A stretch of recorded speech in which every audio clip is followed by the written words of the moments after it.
5월 12일 이재명은 자신의 SNS를 통해 민원은 피해야 하는 귀찮은 일이 아니라 국민의 공복인 공직자들이 존중하고 탐구해야 할 국민의 뜻이라고 말했습니다. 민원 속에는 존중하고 받들어 시행해야 할 국민의 목소리가 들어있을 뿐 아니라 국정개혁 과제들이 가득한 보물창고 같은 것이며 반복되거나 특이한 민원을 제기하는 이들에 대해서도 부당함을 알면서 주장하는 경우는 드물며 진지한 대화와 존중이 있다면 오해와 불신은 충분히 해소될 수 있다고도 말했습니다. 민원을 겸허하게 받아들이고 낮은 자세로 임하라는 것입니다. 같은 날 무례하지도 과격하지도 않은 단지 항의였을 뿐이었지만 이재명은 자신의 SNS에 남겨진 항의성 답글을 인용하여 반박했으며 해당 글을 남긴 유저를 차단했습니다. SNS상에서 특정 글을 인용하여 반박하는 것은 자신의 지지자들에게 해당 유저를 공격해달라는 온라인상의 지령과 다를 바 없는 행위입니다. 또한 더 이상 상대의 존재를 인정하지 않겠다는 차단 행위는 고위공직자가 국민을 대하는 태도로는 부적절합니다. 민원을 낮고 겸손하게 받아들이라는 이재명 자신의 말에도 부합되지 않습니다. 이 같은 이중적 작태는 이재명 정권의 본질입니다. 스스로 법치주의를 파괴하여 대통령 자신만은 예외로 두려워하기 때문입니다. 법에 대한 이중적 잣대는 도덕과 태도에서도 고스란히 이어지고 있습니다. 이것은 집권 여당의 현재 모습으로도 이어집니다. 지방선거를 앞두고 불리한 사안들을 회피하며 자신들을 향한 비판을 겸허하게 수용하지 못하고 억지스럽게 부정하거나 정당화하려는 시도들은 이재명의 이중적 잣대로부터 비롯되어진 태도입니다. 다가오는 지방선거에서 누구를 찍을지는 각자의 여건에 따라 다를 것입니다. 하지만 권력의 이중적 잣대를 내버려 둔다면 체제는 붕괴되고 국가는 영속하지 못하게 될 것입니다. 안녕하세요. 오늘은 5월 16일 토요일입니다. 저는 라이브TV 블랙하우 BC입니다. 네, 호구맨입니다.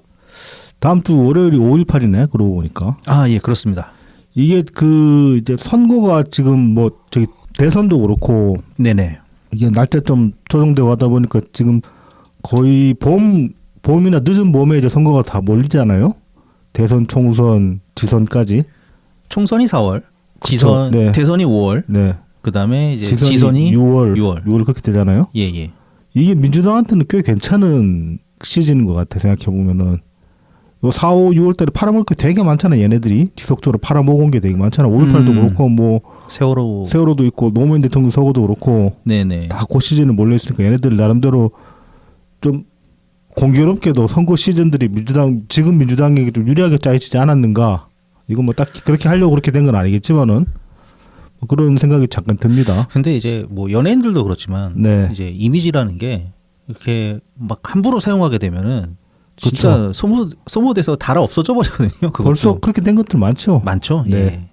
그게 점점 더 확산될 뿐이지 않을까. 근데 얘네들은 이제 스스로 그걸 자각을 못 하고 있으니까 네네. 딸고 닳도록 계속 또 지랄 난리를 펼 거란 말이지. 그렇죠. 올해 또 봉화에서 무슨 지랄을 할지 참 그렇습니다. 네.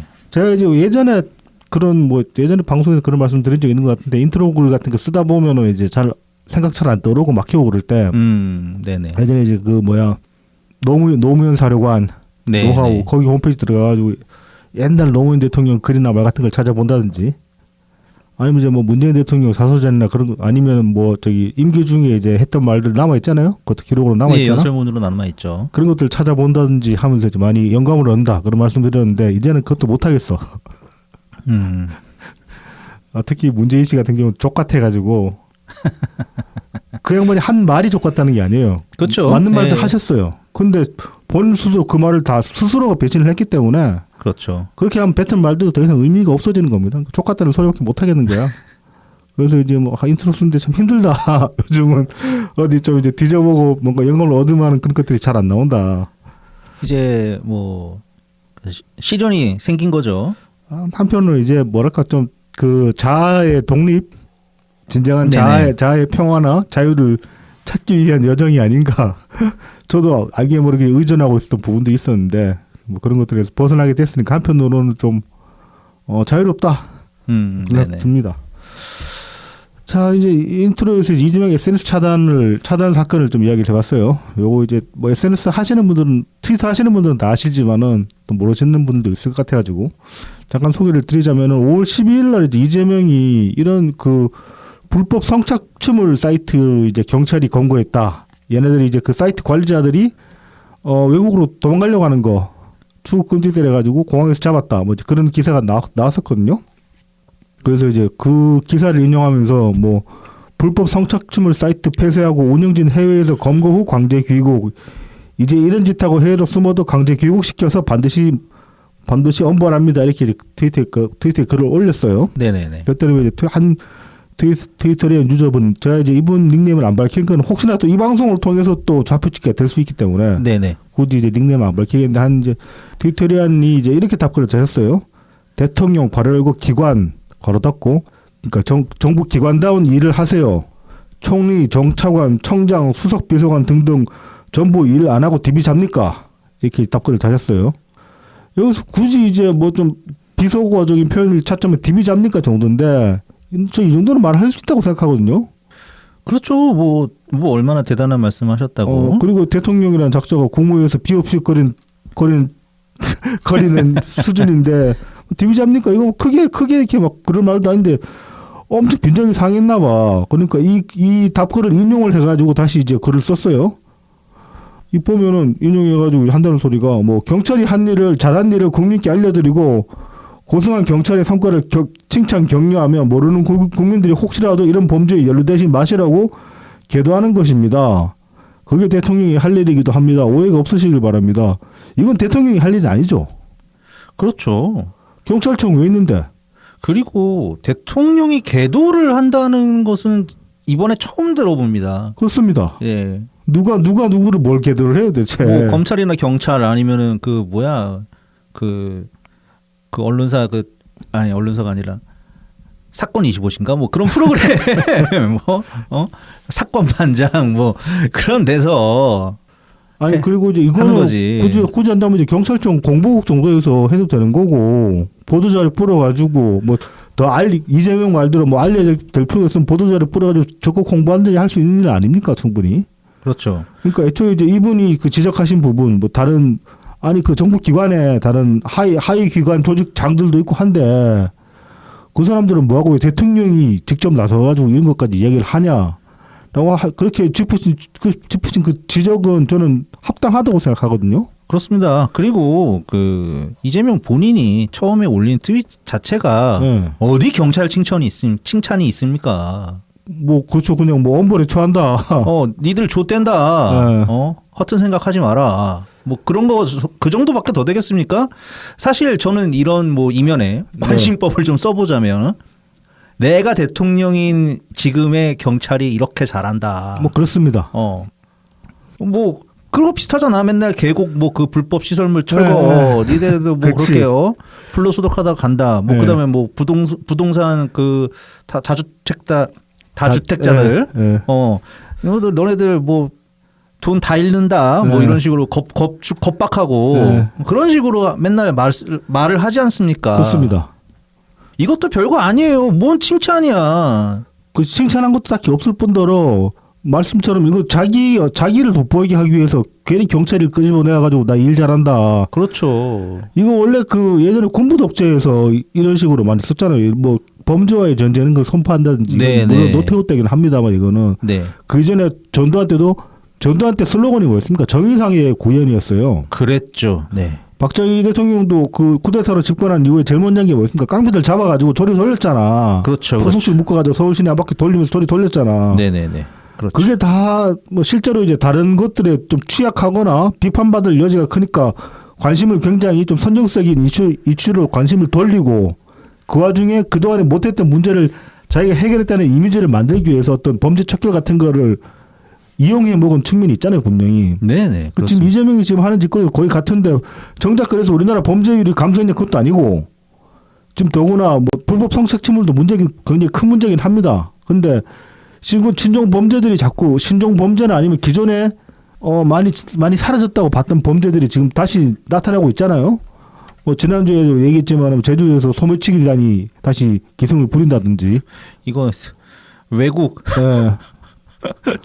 중국 소매치기단이라서 문제지. 이게. 아니면 이제 최근에 마약 문제 좀 크게 대두되고 있고 마약은 계속 우리나라가 있죠. 마약의 경유지이기도 하거니와 네네. 얼마 전에 미국에서 마약 수출하다 검거됐잖아 또. 예. 예. 그 이제 엄밀히 말하면 은 아니고 이제 의 원료로도 쓰인다고 하는데 이게 그러니까 GBLH가 그게 이고 아무튼 비슷한 화학식인데 아니에요. 이건 엄밀히 말하면은 원래 산업 재료로 쓰는 거거든요. 네. 페인트 리무버 같은 거. 근데 이제 이거를 무슨 화장품 원료인 것처럼 수출을 해가지고 그걸로 이제 처럼 퍼뜨렸다고 하는데 이게 보다 더 세다고 해요. 네. 이게 이제 몸에 들어가면 성분으로 변하는데 반응이 더 즉각적이고 약효가 더 강하다고 합니다. 아무튼 이제 그딴 그 이제 비슷한 네네. 그런 이제 약물을 유통하다 검거되기도 했다고 하는데 우리나라에서 외국으로 마약 수출하다 걸린 경우가 잘 없거든요. 이런 것들이 지금 굉장히 좀 이런저런 위험한 징후로 보이는데 뭐 이런 것들에 대해서는 별로 얘기 없다고 갑자기 뜬금없이 불법 성착취물 저 유포자도 검거했다. 이거 가지고 좀 광파하려고 괜히 들고 나온 것 같다. 뭐 그런 느낌 받습니다. 그러니까 일할 거를 일할 대통령쯤 되면 사실 좀 더 스케일이 큰 일, 좀 더 국가적인 일들에 대해서 언급을 하거나 그러니까 일하는 모습을 보여야 되는 거 아닙니까? 지금 최근에 가장 많이 이제 현안으로 대두된 게 아무래도 이란 전쟁 관련해 가지고 지금 호르무즈 배 우리나라 정복 배 지금 27척 발 묶인 지 2달이 넘었어요. 그렇죠. 그 와중에 또 이제 그 상선 하나 공격받았는데 거의 이건 이란 공격이 거의 확실해 보이거든요. 그냥 그동안에 나온 보도들만 취합해봐도 그런데 외무부나 우리나라 정부는 아직까지 명확한 결론 못 내리고 있어요. 그래도 뭐 맞은 공격 받은 것 같다라고 한 것 같긴 이란이 하는데. 뭐 이제 외무 관계자가 이란이 아닐 가능성은 거의 없다 이런 식으로까지 얘기를 했다고 하는데 공식적인 답변이 없는데 이거 조사하는데 그렇게 시간 오래 걸릴 일도 아니고 이 정치적으로 좀 간 보고 있는 거라고 생각하거든요. 그러니까 모를 수가 없다라는 정황이 더 많이 나왔죠. 네. 배에서의 어떤 무전이라던가 그런 것도 있고 이제 뭐 지금 보면 이란 측에서 어떤 언론 발표랑 이란 정부 차원의 입장이랑 많이 갈리거든요. 근데 그거는 충분히 고를 수 있는 게 이란이 지금 이란 정부가 이란이라는 국가를 제대로 통제하고 있지 못합니다. 군부 같은 경우는 혁명 수비대들이 장악한 상태라 가지고 말하자면 이란이라는 국가의 가장 큰 군사 세력은 국가의 군대가 아니에요. 혁명 수비대죠. 혁명 수비대들이란 말이에요. 그리고 좀 혁명 수비대들이 자기들이 공격했다고 얘기하는 판국이기 때문에 이건 이란이 공격한 게 맞다라고 봐도 저는 무방하다고 생각하거든요. 그런데 이제 눈치를 보면서 뭐 이제 제대로 된 입장 발표를 못 하고 있는데 저는 그까지 좋다 이겁니다. 그렇게 하면서라도 뭔가 이익을 취해올 수 있으면은 국가적 이익을 취해올 수 있으면은 그런 스탠스 취할 수도 있죠. 근데 눈치 보는 스탠스만 있고 정작 얻어오는 게 아무것도 없으면 이건 비판받을 수밖에 없는 부분 아니겠습니까? 그리고 뭐 항의 정도는 할 수 있지. 그렇지. 국가인데 우리가 주권 국가라는 걸 인식을 시키려면 우리나라 국민이 공격을 당해서 피해를 입었는데 다른 것도 아니고 이거는 충분히 항의를 해야 되는 사안인 거죠 사실은. 그러니까 HMM 상선이 국적이 한국이 아니긴 하다고 하더라고요. 그 공격받은 상선이 어디라 그러더라, 필리핀이라 그러던가 하여튼 그 다른 나라예요. 그러니까 국적은. 그러니까 그 지분율이 뭐 우리나라가 49대 51 뭐 그렇게 나가던 거 그런 것 같더라고. 네네네.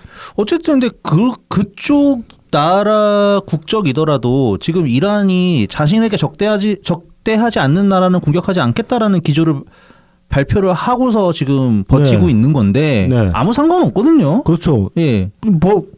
벌어진 일인데.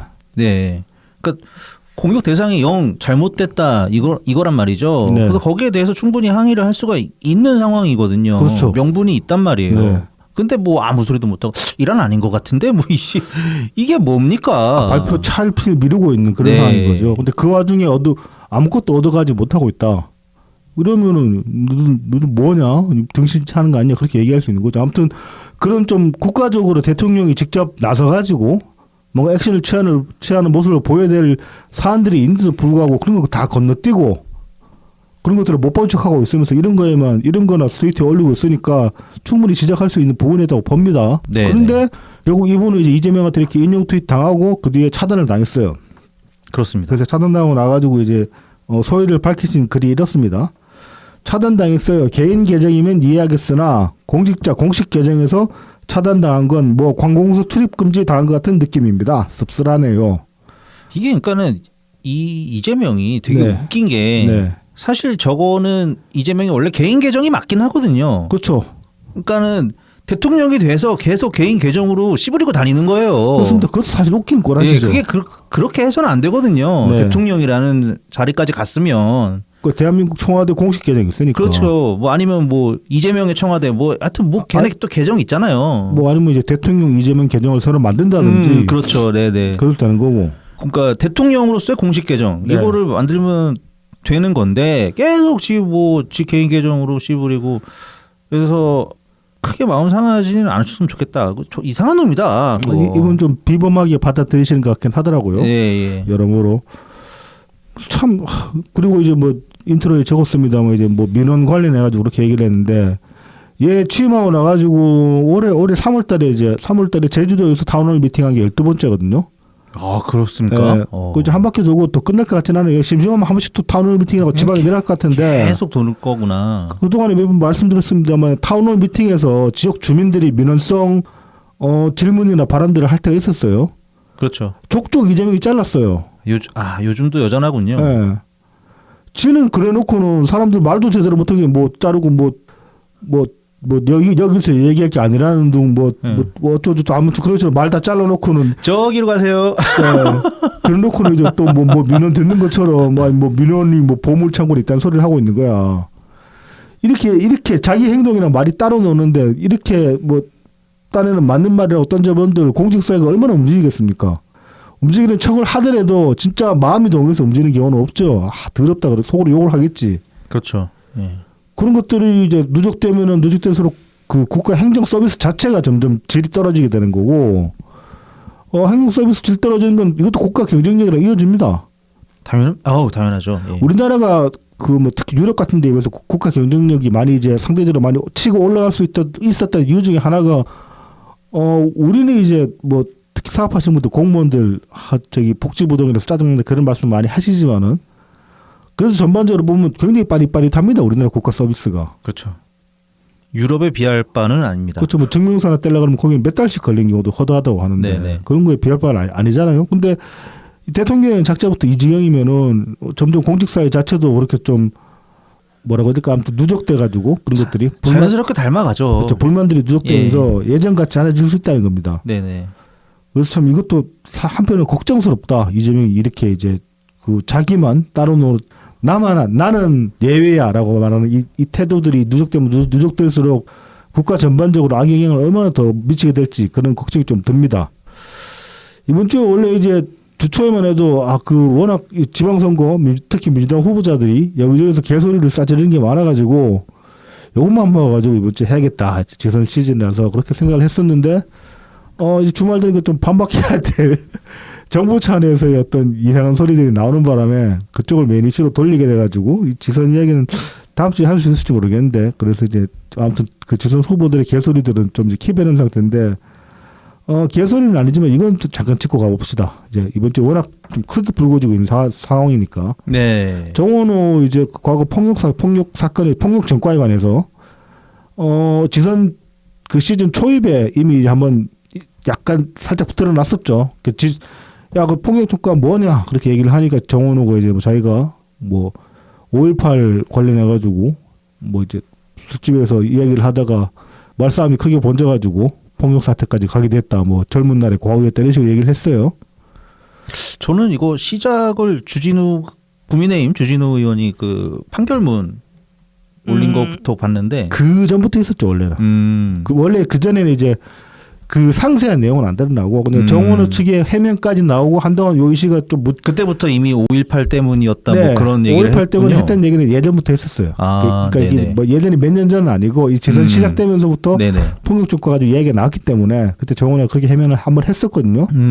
그러고 한동안 요 이슈가 이제 정체된 좀 묻혀 있는 상황이었는데 그게 불거지지 못했는데 이번 주에 그래서 주진우 의원이 판결문을 들고 왔나 보네요. 네, 그래서 주진우 의원이 판결문을 들고 와서 보니까 너 좀 네가 이야기한 거 좀 뉘앙스가 다른데 얘기가 나왔어요. 일단 판결문을 보면은 뭐 정치적인 이슈로 말다툼을 했다 이렇게는 기술이 돼 있어요. 네네네네. 근데 이제 이게 5.18 관련인지 아닌지는 안 나와 있어요. 판결문에는 그렇게 자세히는 안 나와 있고. 근데 이제 문제는 뭐냐면은 이 폭력 그 처벌받게 된 폭력 행위들 네네. 그걸 살펴보면은 이게 그냥 5.18 때문에 말다툼한 거 맞아, 말다툼하다 싸움난 거 맞아 싶은 느낌들이 있습니다. 어떤 것들이 그러냐면은 뭐 처음에 이제 그렇게 주먹다짐하니까 수집에서 당연히 이제 그 경찰 불렀을 거 아닙니까? 네네. 그러니까 경찰이 왔단 말이죠. 왔는데 정원호가 경찰도 패고 그렇죠. 그리고 저기 뭐야 그 지나가는 시민. 말리던 네, 그 말리던. 상황을 같이 말리던 시민도 팼다. 네네네. 그리고 이제 동석자 그 이제 당시 그 양천구청장 비서실장인가 그런 것 같은데 네네. 걔는 경찰 처음에 못 오게 막았다. 그리고 정원호는 또 자해행위도 벌였다. 네, 예. 그렇게까지 이제 판결문에 나와 있습니다.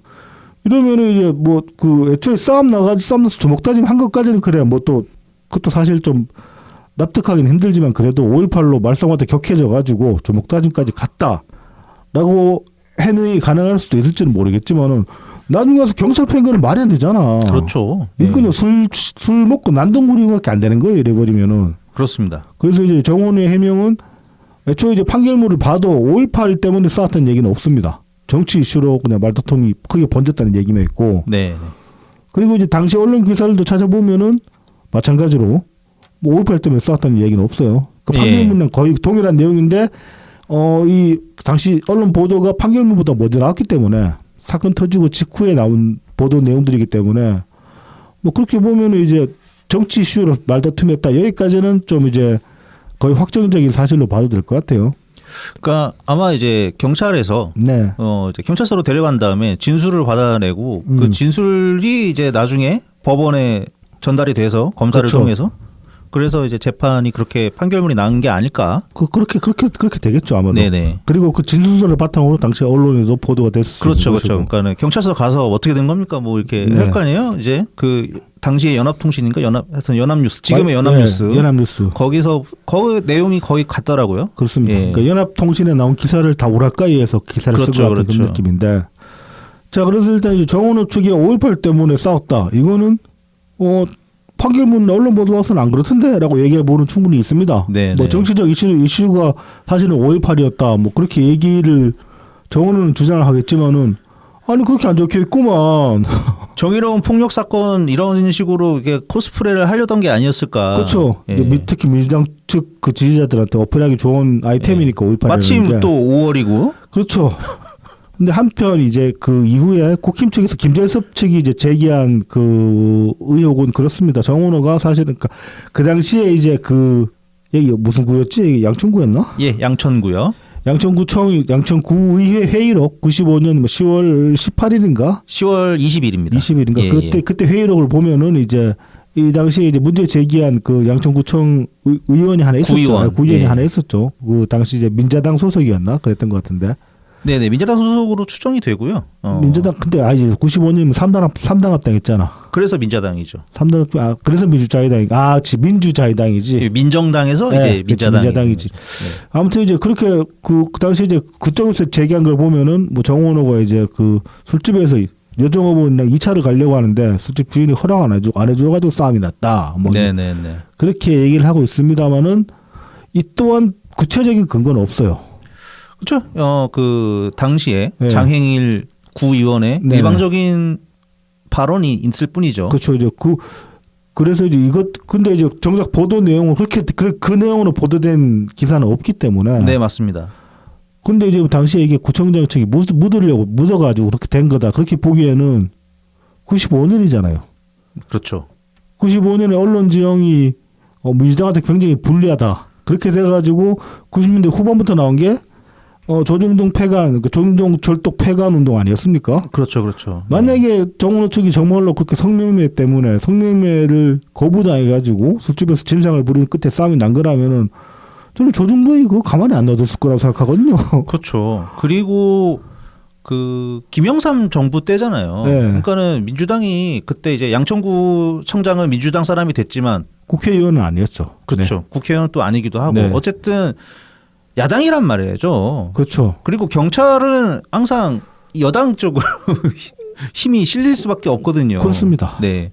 그런 관계를 생각해 봤을 때 그리고 또 이 맞은 사람이 피해자가 네. 그 민자당 국회의원의 비서지 그렇죠. 않았습니까? 네네. 그러니까 이 사람이 맘만 먹고 저 새끼 내가 오늘 그래 잘 걸렸다 죽인다 내가 저거. 담궈버리려면 담궈버릴 만한 충분한 여건이 되기도 했고 그렇죠. 굳이 여기서 아량을 베풀어가지고 덮어줄 이유가 전혀 없어요. 생각해보면은. 그러니까 뭐 이제 구의 핵교력 속기록에는 그런 내용이 있었지만은 실제로 언론 보도까지 안 간 걸 보면은 언론에서 이제 그랬다라고 쓰기에는 뭔가 사실 근거가 부족했던 거 아닌가. 네네. 뭐 그렇게 생각해 보면은 지금 이제 김재섭 측이 주장하는 뭐 이제 그 2차 그러니까 성매매 관련 네네. 그런 그 원인도 좀 사실로 받아들이기엔 아직 무리가 있다. 네네. 그렇습니다. 뭐 이제 그리 생각합니다. 이후에 추가 증거가 또 더 나오면 또 이제 다르게 판단할 여지가 있을 수도 있겠지만은 네네. 지금까지는 그렇다는 거예요. 그렇죠. 그래서 이제 저희는 일단 이제 이거를 그냥 뭐 원인은 5.18은 아닌 것 같고 그렇다고 2차 가는 것도 아닌 것 같고 네네네. 그냥 당신은 판결물이랑 기사들만 놓고 보면 그냥 뭐 정치적인 뭐 어떤 입장 차이로 싸움이 난 것 같다. 네네. 그 정도로만 보고 있습니다. 그러니까 그때 그 맞으신 분이 또 최근 증언을 하신 증언을 하지 않았습니까? 네네. 그러니까 그런 뭐 5.18 같은 얘기 없었다라고만 하셨지 네. 뭐 그런 지저분한 일이 있었다. 그렇습니다. 내가 그거 말리려고 내가 끼어들었다. 뭐 그런 얘기 없지 않습니까? 그렇습니다. 예. 그러니까 이제 물론 그게 보면 녹취록이 33초짜리인데 좀 이례적으로 짧단 말이죠. 네네. 그래서 이제 그거 이제 주진우 의원 측이 이것도 굉장히 긴 분량의 녹취를 확보한 다음에 살라미 형식으로 푸른 거일 수도 있죠. 아 킵해놨다. 네. 뭐 이제 이 이슈 자체가 충분히 흡인력이 있을 수 있는 그런 민감한 부분이 있기 때문에 그렇죠. 네. 선거 후반부에 결정적인 순간에 터뜨릴 수도 있을 여전히 있다고 봅니다만은 다만 지금까지 나온 것들만 토대로 얘기를 할 수 있는 거는 정원은 축폭이었다. 그렇죠. 예. 뭐 그건 뭐 예. 빼박이죠. 이거 그리고 뭐 변명의 여지가 없다. 왜냐하면 경찰도 패고 시민도 패고 했기 때문에 이건 그냥 술 먹고 미친 개짓거리 한 거지 그 이상 그 이하도 아니다. 그렇게 비판할 여지는 충분하다고 봅니다. 네. 27살. 예. 당시 27살. 야, 얼마나 기고만장했겠냐고. 비서실장도 36인가 밖에 안 됐었어요. 그때. 얘 대학교 졸업한 지도 얼마 안 돼가지고. 그렇죠.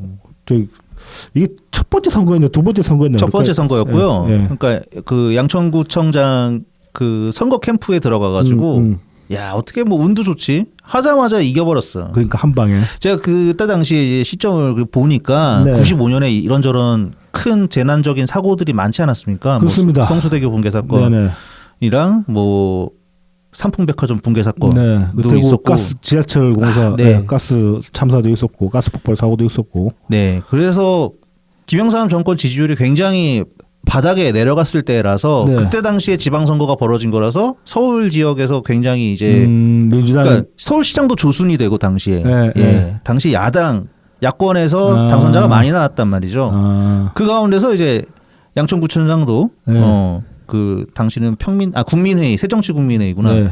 이제 거기서 이제 당선이 된 건데 운이 되게 좋은 거지. 그렇죠. 첫 선거에 뭐지? 그렇게 그래가지고 뭐 열심히 했는지 이뻤는지 비서도 시켜주고 네. 구청장이 말이죠. 그래서 이제 이후에 얘 이력 보면은 그렇게 뭐 그쪽으로 갔다가 또 임정석 의원실에서 또 일을 하다가 네네. 그러다가 이제 구청장이 된 거예요. 그렇죠. 보면은 전반적으로 보면은 이 정원의 커리어에는 그 정치판 이외의 일은 해본 적이 없어요. 얘는. 그래 보입니다. 예. 그래서 사실 이 구청장 된 것도 저는 좀 골 때리다고 보거든요. 이것 좀 구청장 될 만한 역량이 있었던 애였나 싶은 생각이 든다고요.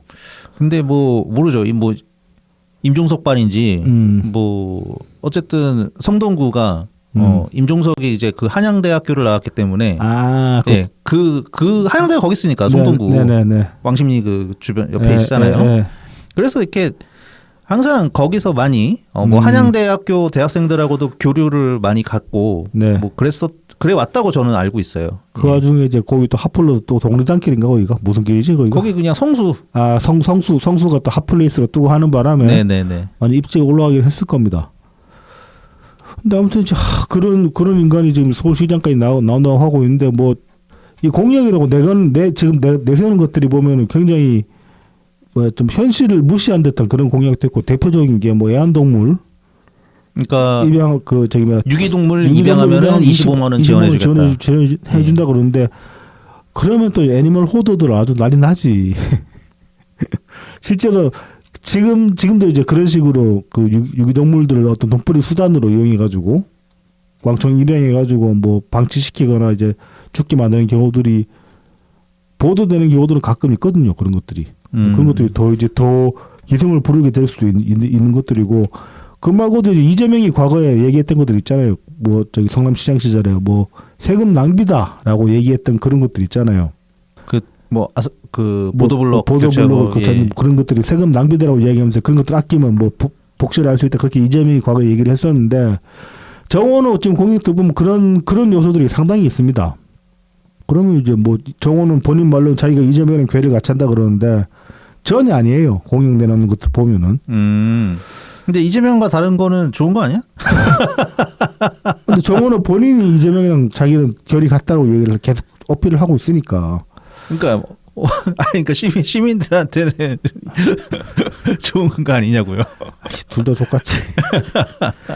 그 와중에 이제 주진우 의원실이 그 12일 날 또 주진우 의원의 폭로를 한 게 있는데 정원에는 거의 같은 폭력 전과를 가진 지금 민주당 지선 후보가 하나 있어요. 아, 예, 그렇더라고요. 이게 김병욱입니다. 우리 동네, 내 동네. 김병욱이 2013년에 이거 저기 뭐야 그 술집에서 여정호번이랑 12도 얘는 여정호번이랑 12가 붙었어. 그런데 이제 또 경찰이 출동을 했더니면은 경찰한테 막 쌍욕을 했어요. 야 이씨 XX들 그러니까 씨 발놈들이겠죠. 야 이씨 아들아 내가 너희 거꾸로 매달 거야. 내가 누군지 알아. 이러면서 조폭이야? 네. 그래서 뭐 경찰 멱살 잡아 흔들고 경찰도 다른 경찰의 턱을 팔꿈치로 공격했다고 합니다. 엘보를 썼네. 그리고 또 다른 경찰은 또 이제 뭐 가슴 경찰 그 엘보 맞은 경찰은 또 가슴도 얻어맞고 또 다른 경찰은 얼굴을 주먹으로 맞고 막 그랬다고 합니다. 그래서 이제 다들 전체 3주씩 치료를 전체 3주에 이제 부상을 입었다고 해요. 그래서 이제 얘는 결국 그 경찰관 폭행으로 그 벌금 300만 원 받았어요. 네네네. 그리고 참고로 정원호도 벌금 300만 원 받았어요.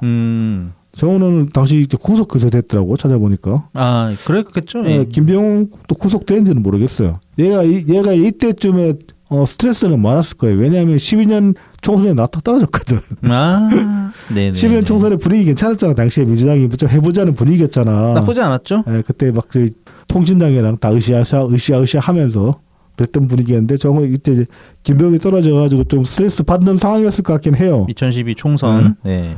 근데 그런다고 술집에서 여정원에 시비 붙고 출동한 경찰 두드리 패고 그러면 되겠냐고. 그때는 또 김병욱이 나름 손학규계였는데. 그렇습니다. 네. 그래서 손학규가 그 재보궐 분당 을 지역 재보궐에 당선되는데 기여를 많이 했었어요. 김병욱이. 그래서 이제 지금 이제 김병욱의 최근 지역구가 분당 을이었죠. 그래서 예. 아무튼 뭐 그랬다고 합니다. 둘 다 그래서 벌금 300만 원씩 경찰 패고 벌금 300만 원씩 받은 똑같은 전과가 있다. 상당히 재미있다. 뭐 정도로만 이야기를 하겠습니다. 부끄러운 줄도 모르고. 그렇습니다. 김병욱은 더 그러네. 나이도 먹을 만큼 먹었을 텐데 2013년이면. 그러니까 비교적 근래죠 상대적으로. 예, 그렇죠. 그러니까 굳이 이제 뭐 변명할 때 차라리 정원호가 내가 너무 어려가지고 철이 없었다. 네. 정말 죄송하다. 나는 그렇게 얘기했으면 이거 좀 축구가 부분이 있었다고 생각하거든요. 5.18 어쩌고 이야기 안 하고 처음에 딱 이게 불거졌을 때. 그렇죠. 와, 5.18을 왜 팝니까? 그러니까 제가 그때 나이도 어려가지고 뭘 몰랐던 데다가 처음으로 이제 좀 공직 무대에 진출하고 하다 보니까 좀 기고만장했었다. 그때는 그래서 많이 오만했었다. 그 이후로 많이 반성했다. 이렇게 얘기를 했으면은 나는 이렇게까지 커질 여지가 없었다고 생각하거든요. 그렇죠. 근데 굳이 이제 그거 하기 싫어가지고. 네, 말씀하신 것처럼 5.18 팔아먹고. 네. 나는 그래도 정의롭게 싸웠다. 이런 식으로 서사를 꾸미려고 하다 보니까 일이 점점 커지고 있는 상황이라고 볼 수 있죠. 쌍판이 정의롭지가 않은데. 정으로 보면 난 걔 닮았어. 최욱 닮은 것 같아. 조금 닮았죠. 인상이. 예, 인상이. 네. 그래서 이제 그런 인상 굉장히 싫어하게 됐다. 자, 이제 오늘 본 내용이 좀 많기 때문에 이 털기 정도로 하고 본 내용 넘어가 봅시다. 예, 저희를 도와주시는 고마운 분들 소개해드리겠습니다. 후원 계좌를 통해서 에일리언스님, 웰컴퓨터님 후원해 주셨습니다. 감사합니다. 에일리언스도 이제 BTS 노래죠. 예, 이번 앨범에 수록된 곡의 제목입니다. 들어봤는데 이 노래도 감상평이 뭐 요즘 이제 아이돌 노래가 대체적으로 그렇지만은 네. 에일리언스 같은 경우는 특히나 따라 부르기 굉장히 어렵겠다. 아, 예, 예. 노래방에서 부르려면 막막할 것 같다. 한 100번 정도 들어야지 좀 따라 부르면 해지지 않을까 그런 느낌을 받았습니다. 남자 아이돌 노래가 오히려 더 부르기가 어려운 것 같아. 요즘 아이돌 노래들이 전반적으로 이제 그 예전처럼 멜로디 라인이 하나가 아닌 경우가 많잖아요. 네네네. 멤버 따라 막 반전 주고 하고 하기 때문에 랩도 들어가고 그 와중에 그러다 보니까 이 개인이 혼자서 따라 보기엔 굉장히 어려운 음악들이 돼버리고 있죠. 근데 그런 그렇습니다. 와중에도 BTS 에일리언즈 같은 경우는 특히나 좀 어려워 보인다 따라 부르기. 네네. 그런 생각을 했습니다. 예, 그래서 후원해주신 두 분 감사합니다. 네, 감사합니다.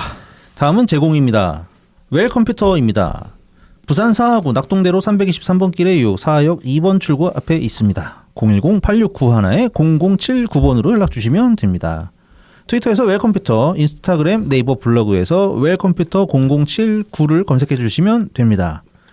오랜 조립 경험을 바탕으로 최적의 견적을 구성해 드립니다. 가성비 좋은 사무용부터 게이밍, 딥러닝용 같은 최고 사양의 PC까지 조립해 드리고 있습니다. 다나와 최저가 가격으로 만나보는 웰컴퓨터의 견적을 지금 바로 확인해 보세요. 전국 어디서든 AS가 필요하시면 연락 주세요. 안전한 배송에 사용하는 웰컴퓨터의 배송 박스를 미리 보내드립니다. 문제가 생긴 컴퓨터를 웰컴퓨터의 배송 박스에 넣어서 다시 반품해 주시기만 하면 전국 어디에서도 웰컴퓨터의 서비스를 편하게 받아보실 수 있습니다. 유튜브 채널 웰컴퓨터를 통해서 연락 주시면 사은품도 별도로 챙겨드리니까 꼭 말씀해 주세요. 다음은 달품은 농장입니다. 트위터 달품은 농장 _DALPUMEUN, 인스타그램 달품은 농장 _ 농사짓는 문파 _DALPUM 숫자 1입니다. 진한 풍미와 영양이 살아있는 청란, 청개옥부터 친환경 우렁이쌀, 그리고 고춧가루, 참기름, 들기름, 서리태콩, 찰, 옥수수까지 다양하게 준비되어 있습니다. 달품은 농장에서 건강한 우리 농산물로 건강한 밥상을 준비하시기 바랍니다. 마지막으로 라만카카입니다. 네이버 스마트 스토어에서 라만카카를 검색해주세요. 휘낭시에 브라우니, 마들렌, 구운 찰떡, 호두강정, 에그타르트, 생강정, 소금빵, 절찬리에 판매 중입니다. 많은 성원 부탁드립니다. 5월 10일 날 이제 그 대검찰청이 언론 공지를 하나 올렸어요. 내용을 보면은 이제 서울고검 인권침해 점검 태스크포스 조사 결과 박상용 검사가 다른 사건의 수사를 언급하며 부당하게 변호인을 통해 자백을 요구한 사실, 수용자를 소환 조사했음에도 수사 과정 확인서를 작성하지 않은 사실, 음식물 또는 접견 편의를 정당한 사유 없이 제공한 사실 등 규정 위반 사실을 확인을 했다. 그래서 이를 근거로 감찰위원회 심의를 거쳐 박 검사에 대해 징계 청구를 했다라고 이제 언론 공지를 때렸습니다. 그래서 이제 지금 대검이 이제 징계 청구를 했고 지금 대검이 이제 청구한 징계 내용은 정식 2개월입니다. 네네. 그래서 이제 법무부는 이 징계 청구를 받아가지고 다시 이제 법무부에서 이제 감찰위원회를 열고 이제 박성용 검사에 대한 추가 징계를 심의하거나 이제 그 지금 올라온 징계를 이제 징계 여부를 검토할 예정이라고 합니다.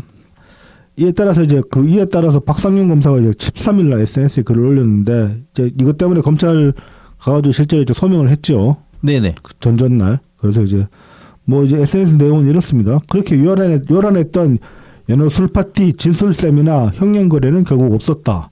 이 감찰 결과라고 이제 언론 공지 난 거 보면 그래 이런데 이 내용은 없습니다. 네. 그래서 이제 처음부터 소명기를 주신 위원회의 경위를 표한다. 뭐 일부 견해를 달리하신 부분은 제 설명이 부족했던 탓이다. 이야기를 하면서 이제 좀 추가적으로 얘기를 한 것들이 이런 것들이 있습니다. 이제 검사실에 있던 쿠코다스 등 과자를 준다고 확인서를 안 썼다고 징계받은 검사를 아직까지 본 적이 없다.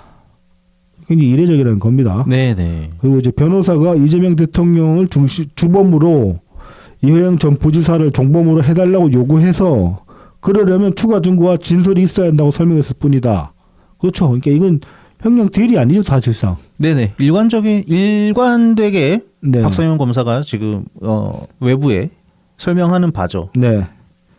이거 이제 이제 음식물 제공 같은 거 결국 이제 연어 술파티 얘기는 없었고 지금 이제 검찰 태스크포스에서 조사한 바에 따르면 뭐 연어 아무래도 연어 회덮밥이겠죠. 그 이제 10,000원짜리 뭐 연어 사진도 있고 그다음에 김밥, 예. 커피 그리고 이제 그 저기 탕비실에 있던 코코다스 네. 이런 거 줬다고 지금 징계준다는 건 말이 안 된다. 사실상. 자, 이거 관련해 가지고 이제 그 안미영 검사가 페북에 글을 쓴 게 있어요. 이제 안미영 검사는 그 작년 10월달에 국회 국감 증인으로 출석해 가지고 이제 검찰 개혁 관련해 가지고 이제 좀 세게 발언을 했습니다. 네. 당시에 이제 그 국감장에서 민주당 의원들이랑 대차게 싸우기도 했었고, 그리고 이제 대장동 항소 포기에 대해 가지고 이제 뭐 그 굉장히 비판적인 그런 의견을 피력하게 됐던 그런 양반이죠.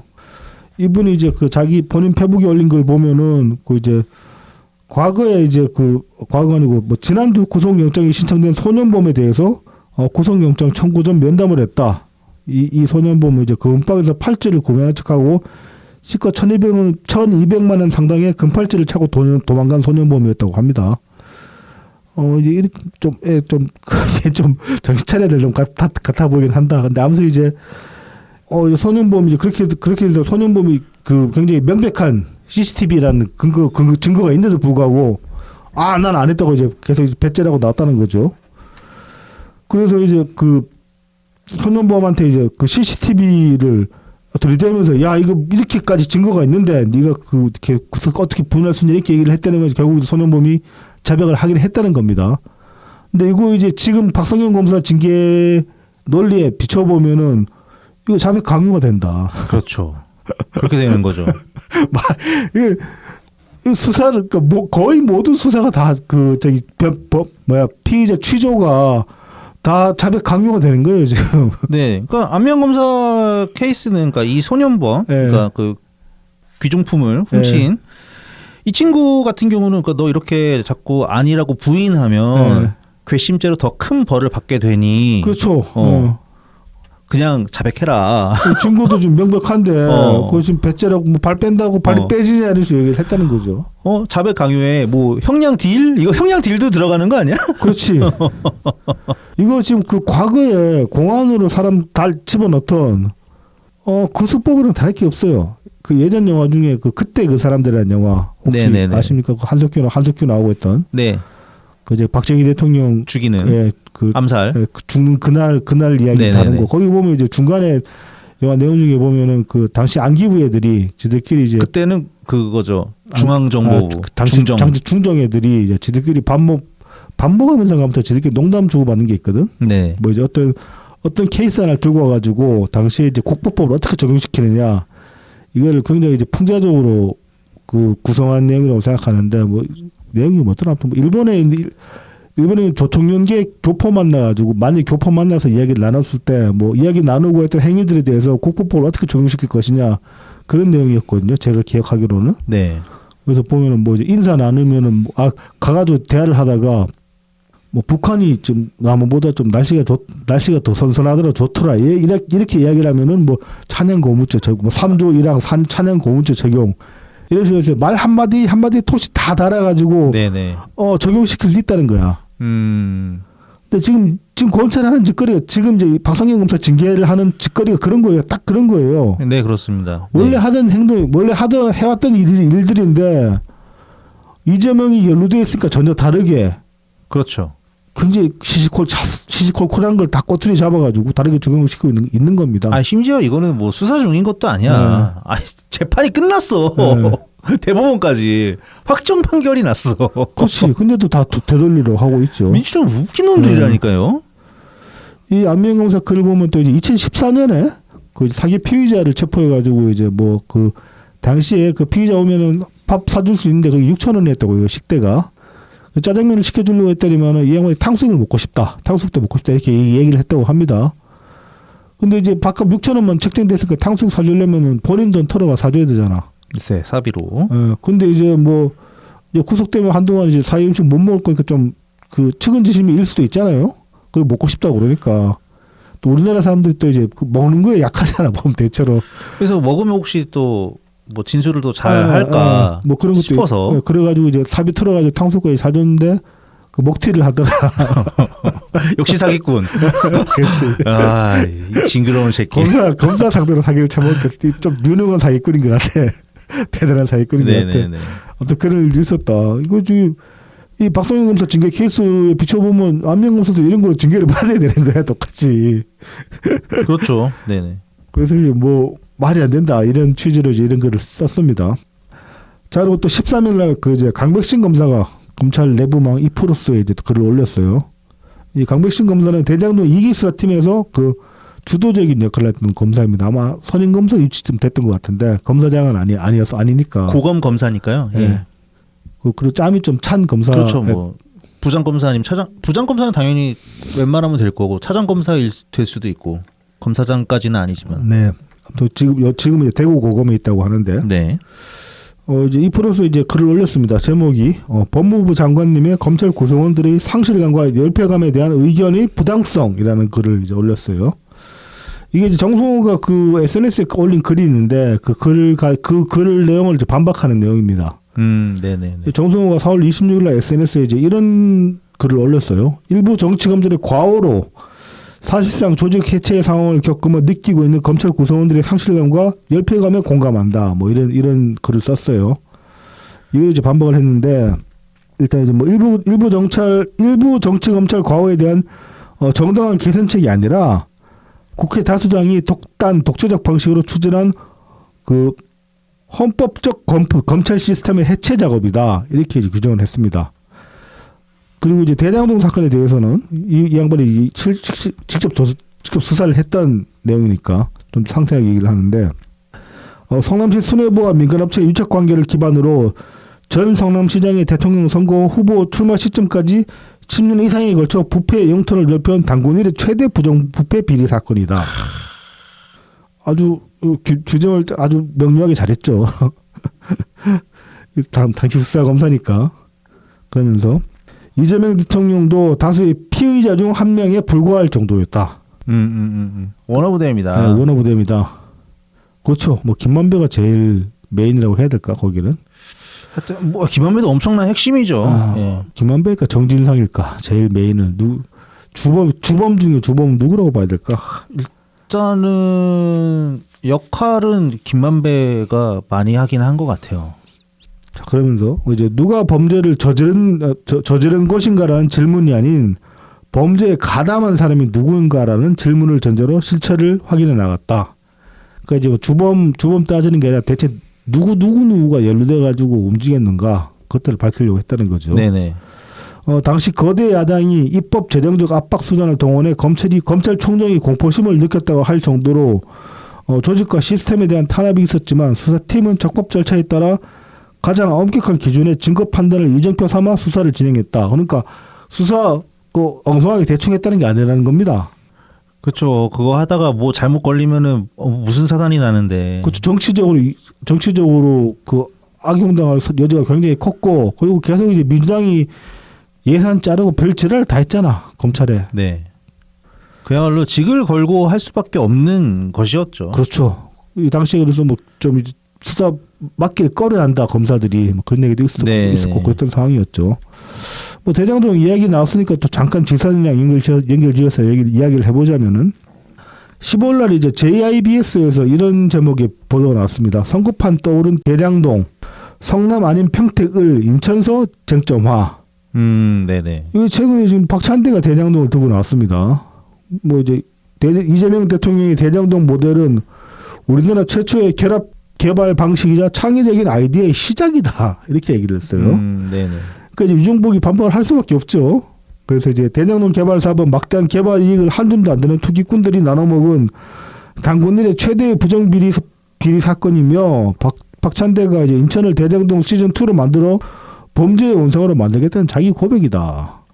뭐 충분히 이렇게 얘기를 하면 하는데 얘들이 웃기는 게 무엇보다 웃기는 게 대장동 관련해가지고 네.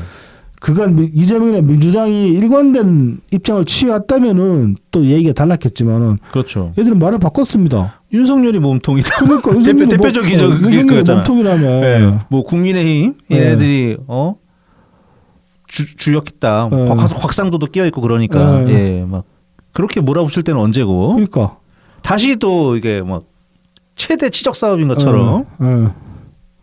너네 수영님의 최대 치적 사업은 계곡 불법 시설 철거. 그 이제 박찬대가 이제 유정복이 이렇게 얘기를 하니까 자기 SNS에 다시 반박글을 써가지고 뭐 네. 이재명을 범죄자로 몰기 위해 윤석열 검찰 정권이 벌인 정치 수사와 조작 기소의 실체가 만천하에 드러났다. 어디에? 뭐가 드러났다는 거야 대체? 뭐가 드러나? 뭐 국민의힘은 지난 6년 동안 이 대통령과 대장동 사업을 비리로 엮으려고 매달렸고 그 결과가 윤석열 내란 아닌가? 아무 말 아무 말. 오늘 SNS에 글 떠올렸더라고. 그러면서 뭐 대장동 이렇게 그 유정복이 다시 이제 대장동 시즌 2 뭐 인천을 대장동 시즌 2로 만들려는 거나 이렇게 얘기를 하니까 박찬대가 그래 대장동 시즌 2 만들려고 한다 이렇게 또 얘기를 했어요. 뭐 고맙네요. 다시 대장동 살려줘서. 그러니까 지금 인천 이거 그냥 사실 그거거든요. 뭐 정말로 대장동 뭐 사업을 할 계획이 있는지는 모르겠는데 뭐 아직 발표를 안 한 거 봐서는 구체적인 계획은 없는 것 같아 보여요. 그냥 수령님 맛에 한 거야. 수령님 맛에. 뭐 그럴 가능성이 크긴 하죠. 자 그리고 조국 같은 경우도 대장동 소환을 내가지고 이제 조국을 김영남 공격 소재로 삼고 있습니다. 김영남이 이제 과거에 그 대장동 사건으로 이재명 후보는 무기징역을 받아야 된다고 말했다. 그래서 지금도 그 입장 그대로인지 묻고 싶다 뭐 이렇게 얘기를 했어요. 아 이거는 조국 딴에는 잘 찔렀네. 잘 찔렀지. 예. 조국 같지가 않은데, 날카로운데요. 야, 근데 이재명이 용서를 했으니까 김영남을 저기 꽂아줬겠지. 글쎄요, 그건 아직 잘 모르는 일이라고 생각이 듭니다. 이거 지금 이제 이것도 이제 개딸들보라고 하는 거죠, 사실상. 그렇죠, 맞습니다. 예. 김용남 말고 저한테 표를 주세요. 그렇지. 예. 지금 이제 뭐 저기 누가 곽상원이 김영남 도와주러 내려왔다는 얘기 있고 그렇더라고. 아, 네네. 곽상원은 조국을 싫어하나 봐, 진짜. 굳이 또 거기까지 가가지고 그러고 있더라고. 자, 그리고 이어서 이제 대북송금 사건에 관해서는 이렇게 얘기를 했습니다. 중앙지검 등에서 대형 비리 사건이 진행 중이어서 외부 여건이 좋지 않았다. 이거는 그러니까 다시 강백신 검사 이야기로 돌아온 거죠. 예.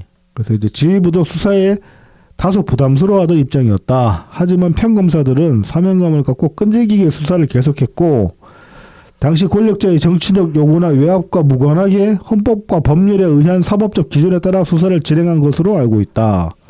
그 박성열 검사 케이스가 그렇다는 거죠. 사실 그러니까 이 사안들은 허술하게 수사를 할 수가 없는 사안들이었습니다. 아유, 당연하죠. 네. 민주당 놈들이 눈깔이 불을 시퍼렇게 켰고 지금 없는 사실도 지어내는 지금까지 왔는데 뭐 그냥 야당입니까?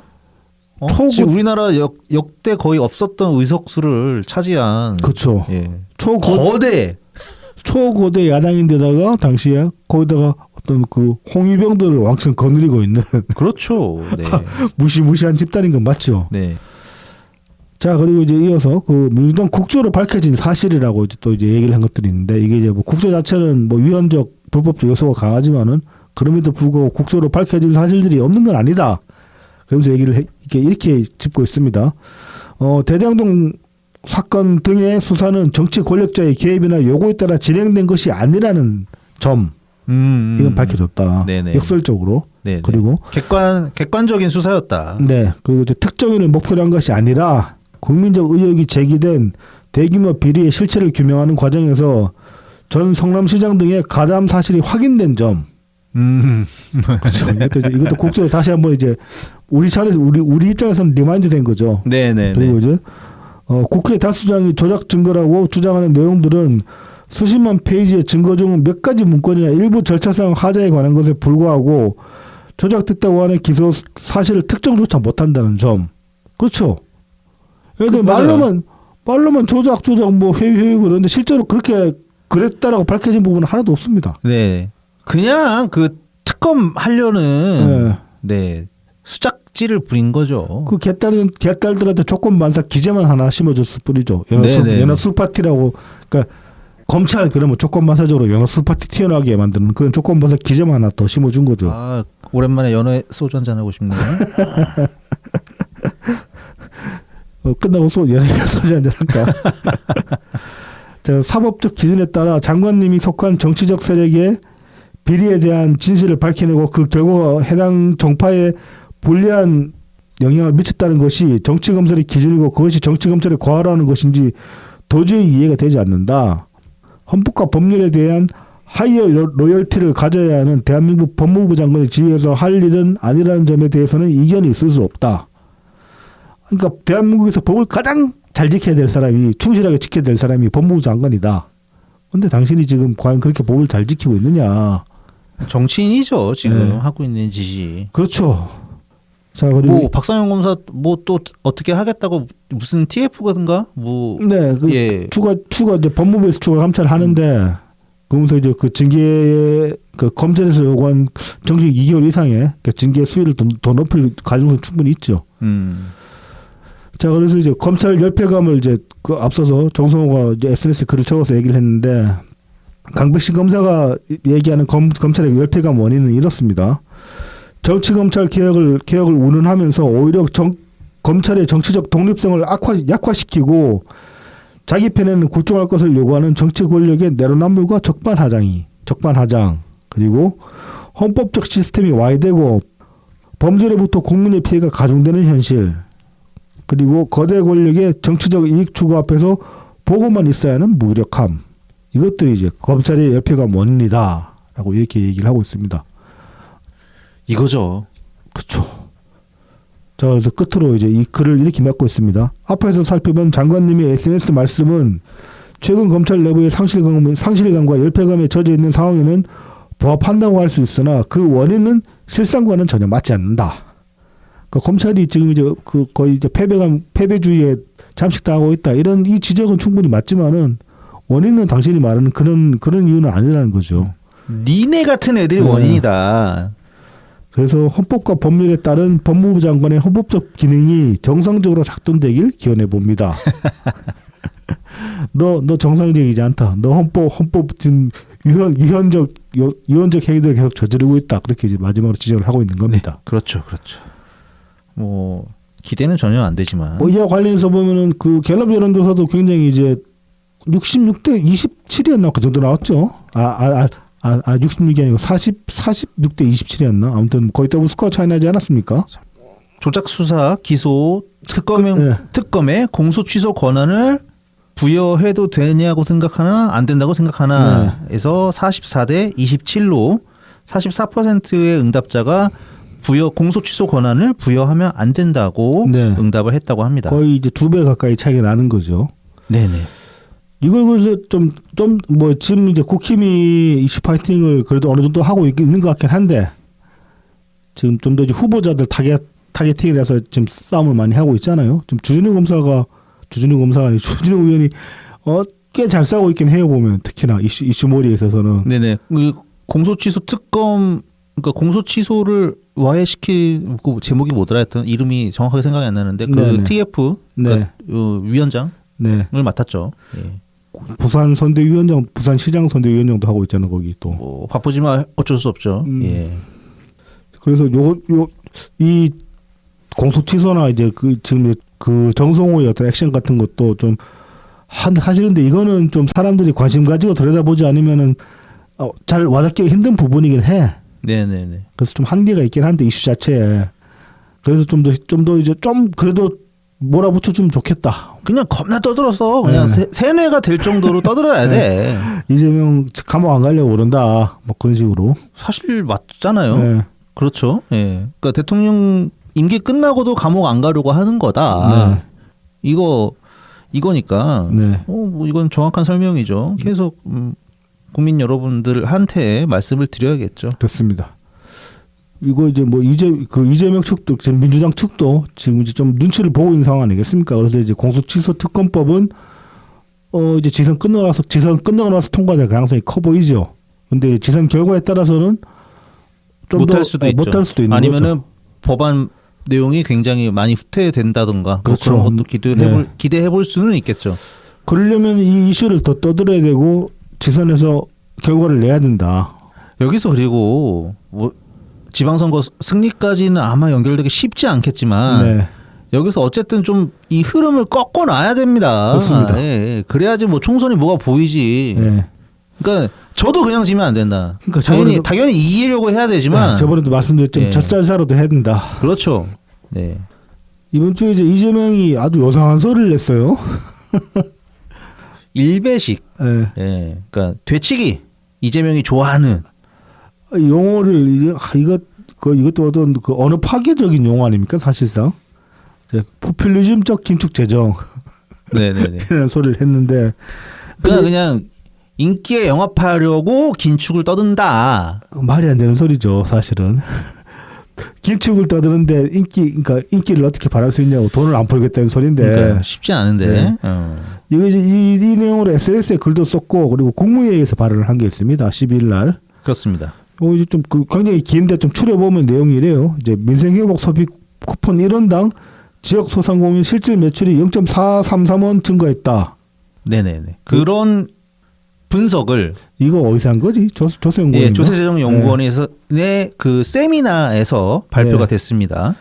그래서 이제 이게 적시에 과감한 재정 투입인 내수를 진작하고 경제 전반에 활력을 불어넣었다는 것을 입증한 결과다라고 주장을 했어요. 네네. 반박은 뒤에 할 거니까 굉장히 읽으면서 짜증 막 바로바로 반박하고 싶지만은 이 욕구를 억누르면서 읽어보겠습니다. 이런 사실에도 국가 채무 때문에 긴축을 강요하는 목소리가 있다. 한국은 실질적인 채무가 GDP 대비 10% 정도로 채무 구조가 우량하다. 적극적 재정을 통해 내수를 활성화하고 GDP를 높이면 국가 부채율은 떨어지고 잠재 성장률과 생산성이 제고되면 장기적으로 부채 비율은 더 낮아지는 선순환 구조를 실현할 수 있다. 포퓰리즘적 긴축 재정론에 한 명이 빠져서는 안 된다. 이런 소리를 했는데 이제 좀 하나씩 좀 반박을 하려고 짚어봅시다. 하나씩. 네네. 뭐 또 오랜만에 좀 까주려고. 네. 사실은 이제 우리는 이거 했던 얘기 또 하고 있긴 한데. 예. 뭐 했던 얘기 또 하고는 하죠. 네. 자, 뭐 이제 이재명이 큰 힘을 실어준 것으로 보이는 예. 그 조세재정연구원의 분석 결과. 그러니까는 매출이 늘어났대요. 예, 민생 회복 소비 쿠폰을 2025년에 발행을 해서 했더니 지역 소상공인의 매출이 늘어났다. 그게 이제 어느 정도냐? 지역 소비 쿠폰 1원당 0.433이 추가적으로 예, 추가적으로. 그래서 소상공인이 지역 소상공인한테 이제 꽤 큰 힘이 되었다. 이제 이런 결과인 겁니다. 네. 당연하죠. 돈을 거기다 쓰라고 이렇게 제안해서 돈을 줬는데, 아니 상품권을 줬는데 그분들이 늘어나지. 근데 뭐 이제 그렇게 했는데 지역 소상공인한테 다 이런 온전히 다 들어간 건 아니네 또 따져보면은. 그렇죠. 네네. 이유는 모르겠지만 뭐 이렇게 조금 뭐 로스가 뭐 있다고도 볼 수 있는 거죠. 네. 근데 이게 우리 이미 경험이 있습니다. 코로나19 때 그 재난지원금 이재명은 열심히 재난기본소득이라고 우겨대던 그때 이제 뭐 이재명의 주장에도 반박을 하고 우리 그 교수님 주장에도 우리가 반박을 하느라고 열심히 공부하지 않았습니까? 그때 다 해놨더니 너무 쉬워. 이거 까기가 너무 쉬워. 그치. 우리도 알게 모르게 이 분야의 어떤 전문성을 어느 정도 확보를 하게 돼 많이 좀 쌓여버린 그런 상황이 됐어요. 뭘 갖고 와야 되는지를 알죠. 척하면 척이지. 네, 척하면 척이죠. 네. 뭐 지역 소상공인 매출 늘어나는 거 당연한 겁니다. 네. 근데 이제 그때 당시에 이제 그때도 조세재정연구원이었어 사실. 그 지역 상품권 이거 제고해야 된다. 왜 그러냐? 대체 효과 때문이다. 그렇습니다. 하나는 현금 대체 효과고 하나는 이제 지역으로 묶어놓으면은 딴 데 가서 뭐 쓸 돈을 어차피 딴 데도 지역 상품권을 발행하기 때문에 걔네가 그쪽 옆 동네에서 우리 동네 와서 쓸 것도 못 쓴다. 그렇지. 우리 동네 사람들도 저쪽 동네 안 쓰지만 그런 식으로 되면은 결국은 등치 큰 동네가 이긴다. 왜냐면 걔네들은 호주머니가 넉넉하니까 할인율도 더 세게 줄 수 있고. 그렇죠. 그렇게 되기 때문에. 우리가 이제 예시를 많이 든 게 광주랑 대전 예시를 많이 들었죠. 그렇죠. 네네. 그래서 지역 상품권을 발행을 하게 됐을 때 이제 과거에 이제 우리 방송에서 몇 년 전에 얘기했을 때는 그 시 재정 여력에 따라서 이제 할인율이 결정이 되잖아요. 시에서 그렇죠. 추가로 재정을 투입을 하니까. 그래서 그렇습니다. 이제 당시에 보면은 대전 지역 상품권이 할인율이 10%였는데 광주가 8% 정도였단 말이죠. 근데 그 당시에도 이미 소비 여력 상당 부분이 광주에서 대전으로 그 좀 옮겨가는 추세가 있었는데 어떤 게 그랬냐면은 광주의 대형 제대로 된 대형 쇼핑몰이 없었기 때문에. 네네. 근데 대전에 코스트코가 있단 말이야. 그래서 광주에서 실제로 원정 쇼핑을 오는 경우들이 꽤 있었다. 코스트코 같은 경우는 특히나 대형 창고형 매장이고 하다 보니까. 그렇죠, 그렇죠. 마음 먹고 그냥. 네, 차 끌고 가가지고 한 번에 이제 막 몇십만 원으로 저기 뭐 100만 원어치 이상도 물건 사다가 차에 왕창 떼 싣고 오는 그런 소비 행태란 말이죠. 네네. 그래서 이제 광주에서 대전으로 물건 사러 가는 사람들 같은 경우는 광주 사람인데 대전 가서 대전 지역 상품권을 산다는 거야. 그래서 코스트코에서 물건도 사지만은 뭐 이를테면은 근처에 있는 소매점들에서 담배 같은 걸 산다고 칩시다. 담배 한 보를 사는데 지역 상품권으로 담배를 사게 되면은 광주에서 사는 것보다 대전에서 사는 게 2% 더 많이 남길 수 있게 되는 거예요. 그렇죠, 그러니까 그렇죠. 그런 식으로 진짜로 그 어떤 그런 그 할인율을 생각을 해가지고 광주 사람이 대전 지역 상품권을 소비하는 상황까지 생기더라라는 걸 얘기를 했었거든요. 네네. 그러니까 이 대체 효과가 바로 그런 거죠. 네. 그런 대체 효과들이 있기 때문에 그러면은 이제 무엇이 사실 확인이 돼야 하냐면은 민생 회복 소비 쿠폰이라는 거는 국가 재정을 사용한 겁니다. 중앙 정부의 재정을. 그렇죠. 예, 그렇기 때문에 우리나라 국가 전체 경제에 얼마나 기여했냐. 뭐 GDP로 따지면은 내수 진작에 얼마나 효과를 끼쳤냐. 지역 소상공인 매출과 내수는 동일하게 생각할 수 없습니다. 그 이유가 바로 대체 효과 때문이에요. 그러니까는 네. 민생 회복 소비 쿠폰을 쓰고 그걸로 내가 현금을 좀 아끼고 아니면 뭐 마트 가서 살 거를 좀 덜 가서 안 쓰고 뭐 그런 식으로 해가지고 하면은 전체 소비가 얼마나 늘어나는지 확인을 해봐야 된단 말이에요. 따로. 그렇습니다. 네. 왜냐하면 소비라는 게 어떤 개인이 소비할 수 일정 그 개인이 매달 소비하는 어떤 그 볼륨이라는 게 제한적이잖아요. 정해져 있잖아요. 그렇죠. 그러니까 네. 지역 상품권을 뿌려가지고 뭐 지역 시장에서 물건을 좀 산다고 칩시다. 그래 버리면은 그만큼 쿠팡에서 물건을 덜 사게 되는 거예요. 그렇죠. 네. 그럼 국가 전체적으로 보면 이게 내수가 진작됐냐? 그렇게 얘기 못 하는 거죠. 그렇죠. 근데 세금은 많이 쓰였다. 예, 세금은 쓰였지만 막 10몇 조씩 쓰였다. 실제로 국가 전체의 어떤 소비 볼륨이 늘어났다고 보기에는 어렵다는 겁니다. 맞습니다. 네. 다른 데서 안 쓸 거를 그냥 그 한정 기한 동안만 지역에서 좀 더 소비가 활성화됐을 뿐이라는 거죠. 사실상. 네네. 그런 겁니다. 그러면은 자 2021년 경기연구원에서 네, 그놈의 경기연구원에서 네, 이재명이 경기도지사로 있던 그 경기연구원에서 발표한 보고서가 있는데 네. 경기도 2차 재난기본소득의 경제적 효과 분석 연구라는 제목입니다. 네. 이거 보면은 당연히 매출 늘었다고 해요. 네. 매출 늘었죠. 그다음에 이제 그때 서울은 선별 지급했단 말이야. 네. 경기도는 굳이 우리는 또 줄 거야 하면서 그 어느 기금 하나 깨가지고 아, 그렇지. 예비비 비슷한 거. 네네. 뭐 또 하나 깨가지고 또 그것도 계산 잘못해가지고 예산이 더 많이 들어갔단 말이야. 네네. 발표했던 것보다. 하여튼 그래서 이제 서울이랑 이렇게 비교가 됐는데, 그러니까는 경기도 내에 지역 소상공인의 매출은 당연히 늘어납니다. 늘어났어요. 네. 그런데 자 지역 내 전체 소비 증가분은 소비가 얼마나 증가했냐? 이거는 전체 매출의 약 0.8에서 2.4% 수준으로 지역 경제 활성화 효과는 부족한 것으로 판단된다고 네. 경기연구원에서 그렇습니다. 썼어요. 그 경기연구원에서 네네네. 이재명 경기도지사 시절에 경기연구원에서 네. 이런 보고서가 나왔다는 겁니다. 안 봤다는 얘기지. 네. 지네 건데도. 제대로 본 거 하나도 없을 거야. 그렇죠. 예. 그런데도 이제 하나도 기억을 할 게 있겠어? 뭐 어쨌든 아주 얍삽하게 막 그 이재명은 국무회의에서 이렇게 얘기를 해요. 조선에서 분석한 이거는 1차 효과고 당연히 2차, 3차의 효과도 있을 것입니다. 딱 이렇게 마련한단 말이야. 그냥 근거 없는 소리지. 뇌피셜이지. 그러니까. 아니 내가 준 민생 회복 소비 쿠폰 승시효가 개점. 네. 이 말을 한 거야. 그 호텔 경제야. 그 얘기를 한 겁니다. 얼마나 근거가 없단 말입니다. 조세원의 근거가 그렇게 대단한 근거가 아니에요. 그냥 매출 늘어났다는 얘기입니다. 그리고 하나 또 중요한 게 있어요. 조세원에서 이렇게 매출이 늘어나고 그게 이제 한계 소비 성향으로 봤을 때도 이게 꽤 잘 나왔다. 그 이유가 뭐냐? 선별 지급했기 때문이다. 이렇게 얘기를 합니다. 조세현에서. 네, 그렇습니다. 예. 민생회복 소비 쿠폰은 그러니까 차등 지급이었어요. 그러니까 액수가 달라. 네. 액수가 다르기 때문에 그래서 더 효과가 좋았다. 네. 왜냐? 저소득층일수록 한계 소비 성향이 크니까. 그렇죠. 예.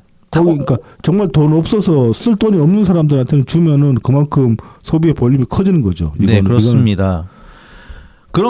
근데 자기 그 이재명 경기도 때 뭐라 그랬어? 보편 지급해야지 더 네. 돈이 많이 돈다. 그렇죠. 이렇게 주장하지 않았습니까? 그렇습니다.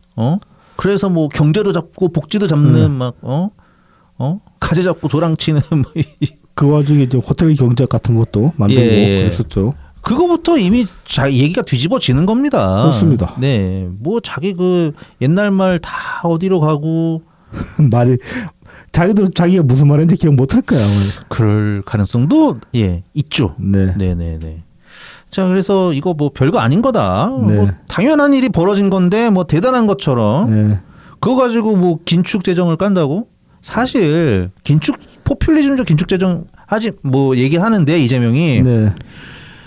뭐 최근에 들어서는 이제 긴축해야 한다고 얘기하는 사람들도 좀 있긴 있어요. 네. 근데 그 근간은 뭐냐면은 이런 자꾸 현금 이전 지출성 재정 지출을 하면 안 된다. 그렇죠. 자꾸 돈 뿌리면 안 된다라는 그러니까 얘기지. 현금성 지급을 줄여야 된다는 얘기죠. 네. 네. 재정 지출을 자체를 줄이라는 얘기는 아닙니다. 그렇습니다. 이거 이재명이 그러니까 굉장히 흑백 논리식으로 이제 프레임을 또 짜는 거죠. 프레임을 짠 네. 거예요. 돈 뿌리지 말라는 거를 그냥 긴축 재정하라 이런 식으로 이제 뭐 매도하는 거라고 볼 수 있는 거죠.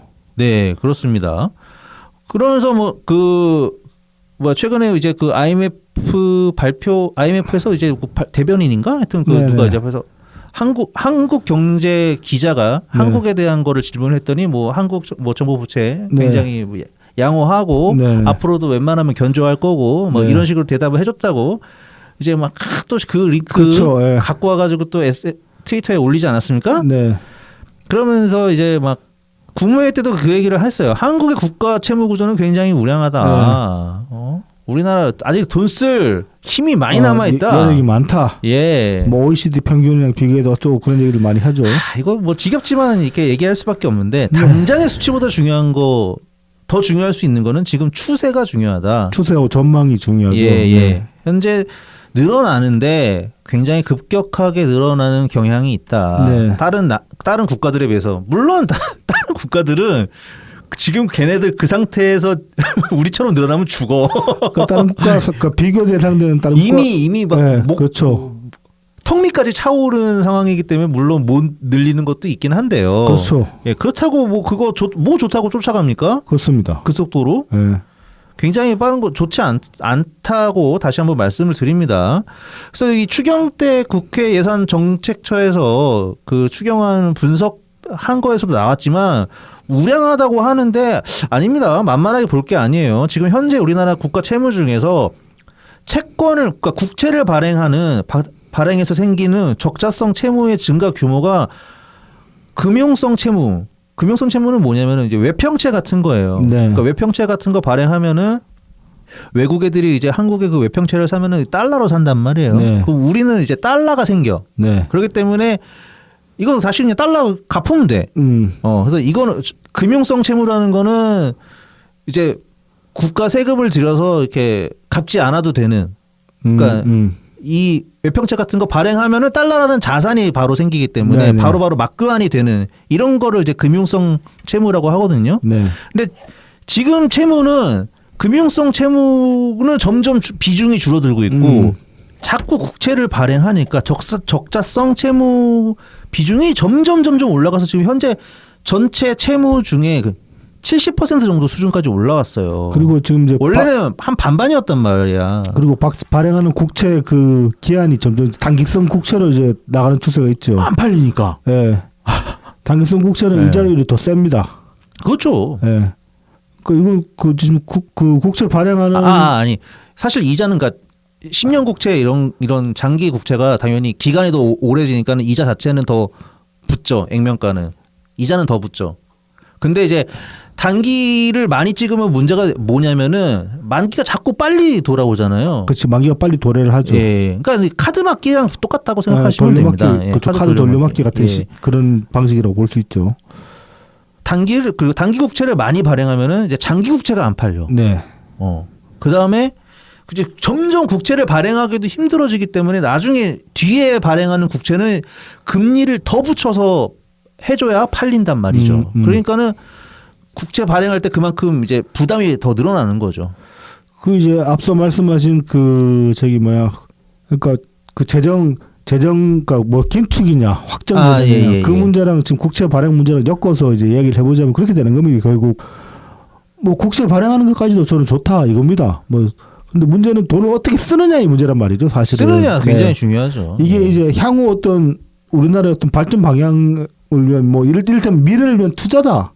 이래버리면 또 얘기가 달라질 수 있는데 지금 재정 땡이어가지고 뭐 당장 올해 추경만 해도 추경에서 이제 가장 굵게 봤을 때 가장 크게 나간 예산 항목이 세 군데 아닙니까?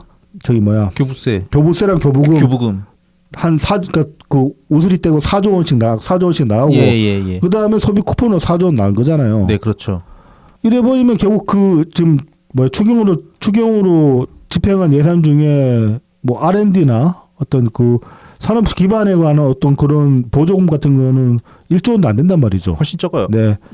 그래 버리면은 그 국가 예산의 대부분이 집행되는 게 굉장히 이제 그냥 말 그대로 돈 쓰라고 주는 것밖에 없단 말입니다. 네네네. 이래 버리면은 장기적으로 봤을 때 이게 과연 뭐 국가 발전이나 어떤 국가의 어떤 영속에 얼마나 도움이 되겠느냐. 그렇습니다. 네. 이어서 이야기할 거 이제 AI 국민의당 이야기인데 이거랑도 연결되는 부분입니다. 사실상 예산을 그러니까 뭐 긴축 재정 하라는 얘기도 안 하고 있고 우리도 긴축 재정 하라고 얘기를 안 했어요. 그리고 이제 뭐 재정을 뭐 예산은 매년 늘어나니까 분명히 확정 재정인 건 맞죠. 우리나라 경제 규모가 규모가 커져가는 데 따라가서 예산도 더 커지는 거니까. 근데 이제 그런 예산을 어떻게 쓰느냐 그 문제를 가지고 이야기를 지속적으로 해온 건데 마치 국가 예산 자체를 그냥 뭐 무작정 줄이라고 이야기하는 것처럼 그렇게 호도를 하고 있는 겁니다. 네네. 윤석열 정부 때도 우리가 실드를 어떻게 쳤습니까? 얘네 윤석열 정부 예산 규모 절대 낮지 않다. 긴축이라고 하기 민망하다. 계속 늘어났죠 실제로 보면. 예, 늘어났죠.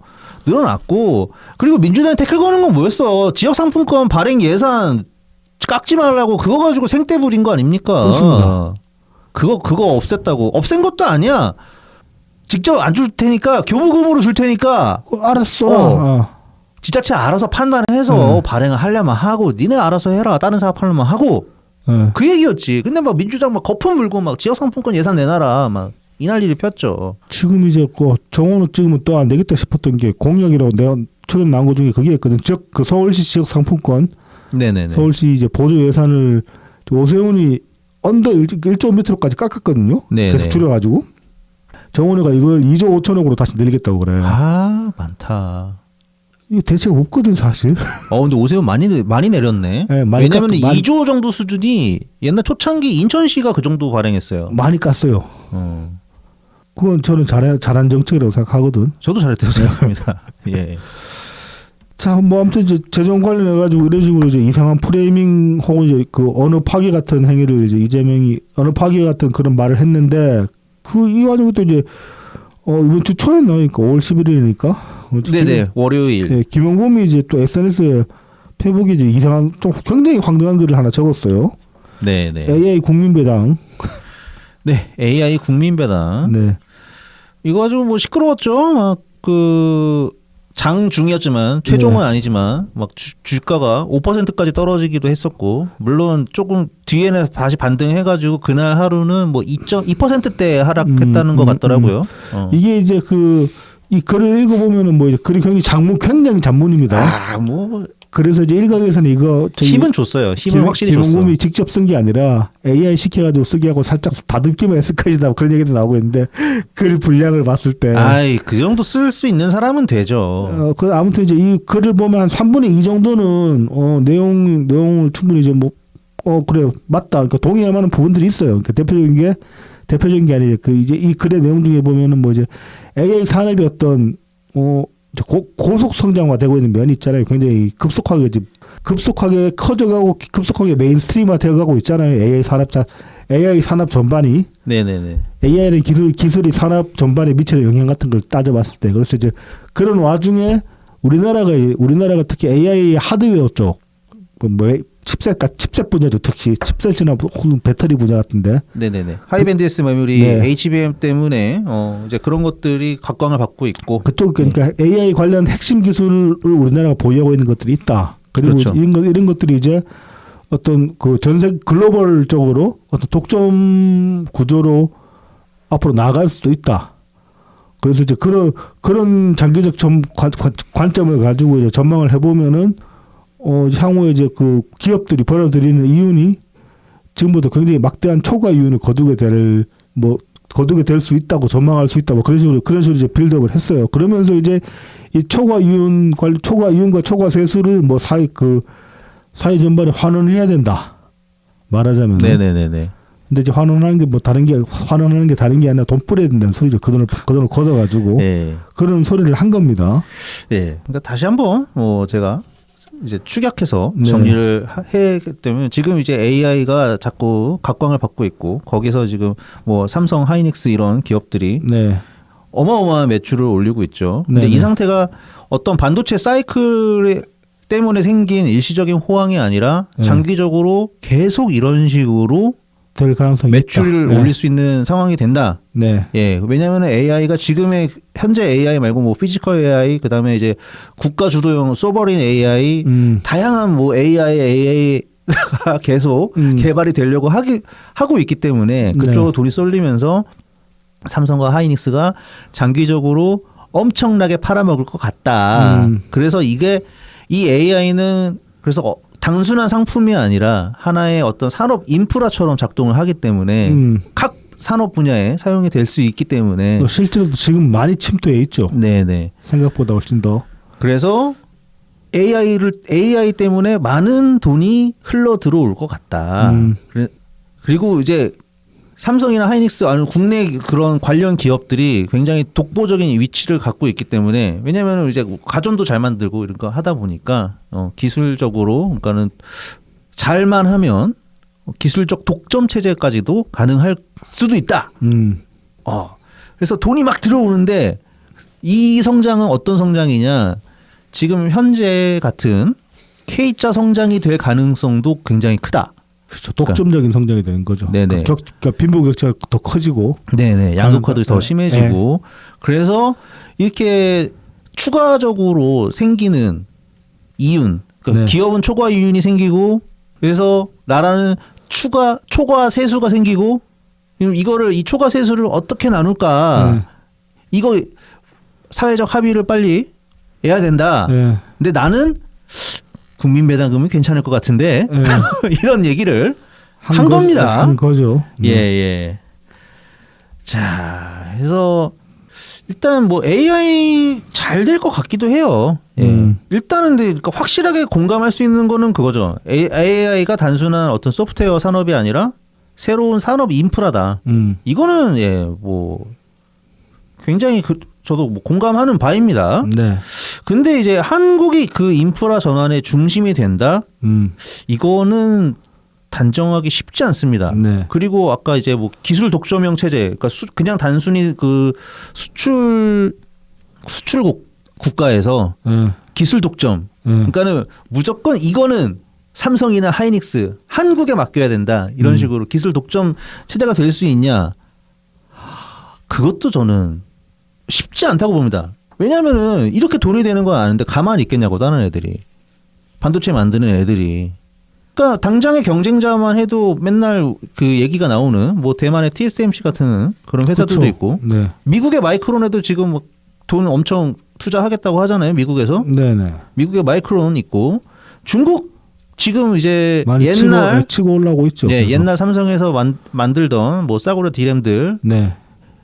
어쨌든 이제 걔네가 다 합니다. 네. 근데 걔네가 다 담당하니까 사실 매출이 그것도 꽤 돼요. 그러니까 네. 싸구려 디램. 이제 네. 삼성에서 싸구려 디램으로는 재미를 못 봐. 그러면서 이제 계속 쫓아오고 있다고요. 네. 또 중국은 항상 그거잖아요. 맘먹고 집중 투자해가지고 산업을 부흥시킬 그런 힘이 되잖아요. 물량이 되니까. 물량이 되니까.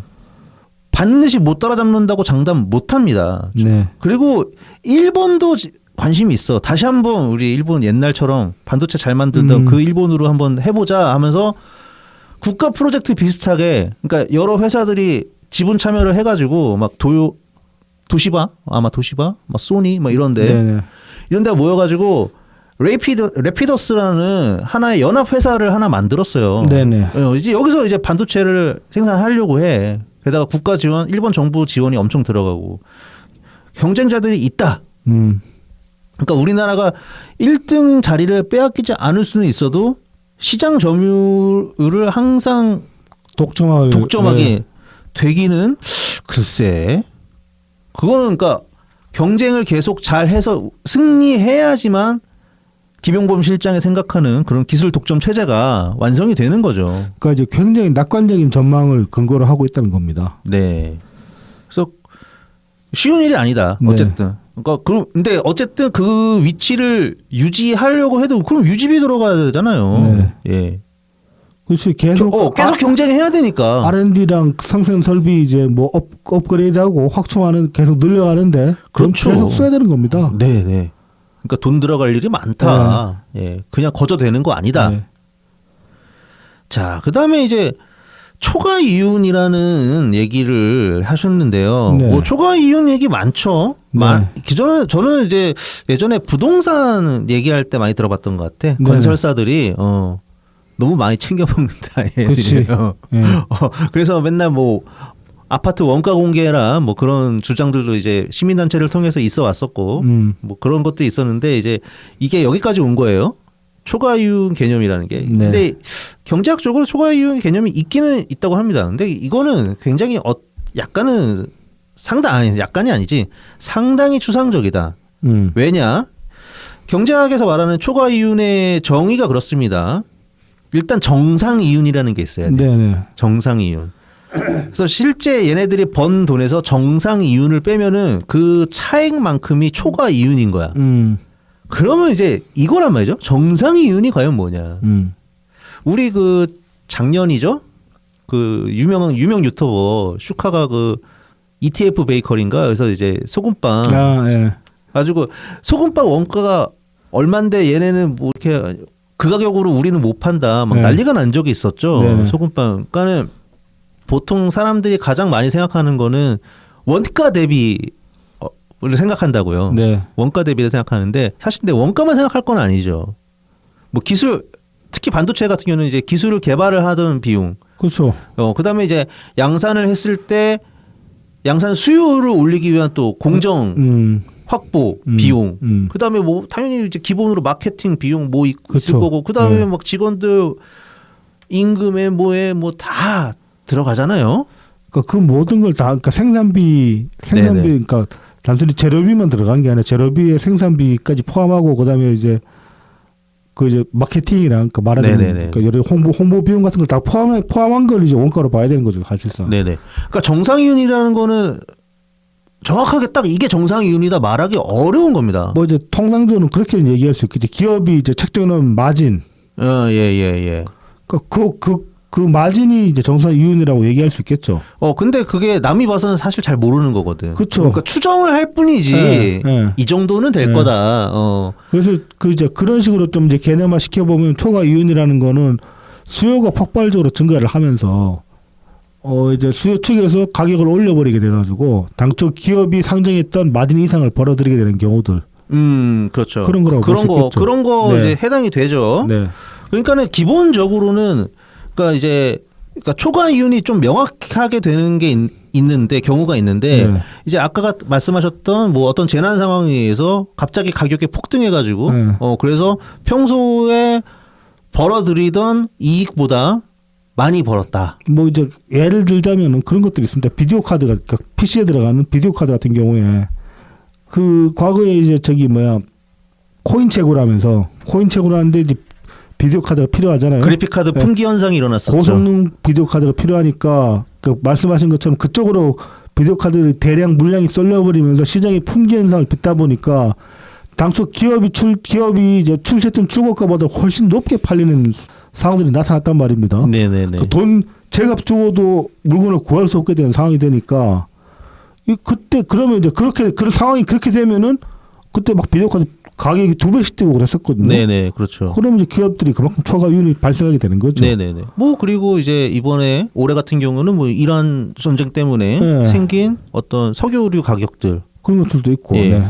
그런 것도 예가 될 수 있고 뭐 중국이 히토류. 뭐 거의 약간 얘네는 또 수요가 몰리면 올라가는 게다가 거니까. 또 얘네는 독점적인 또 네. 위치를 차지하고 있잖아요. 중국 애들이 워낙 생산을 많이 하니까. 네네.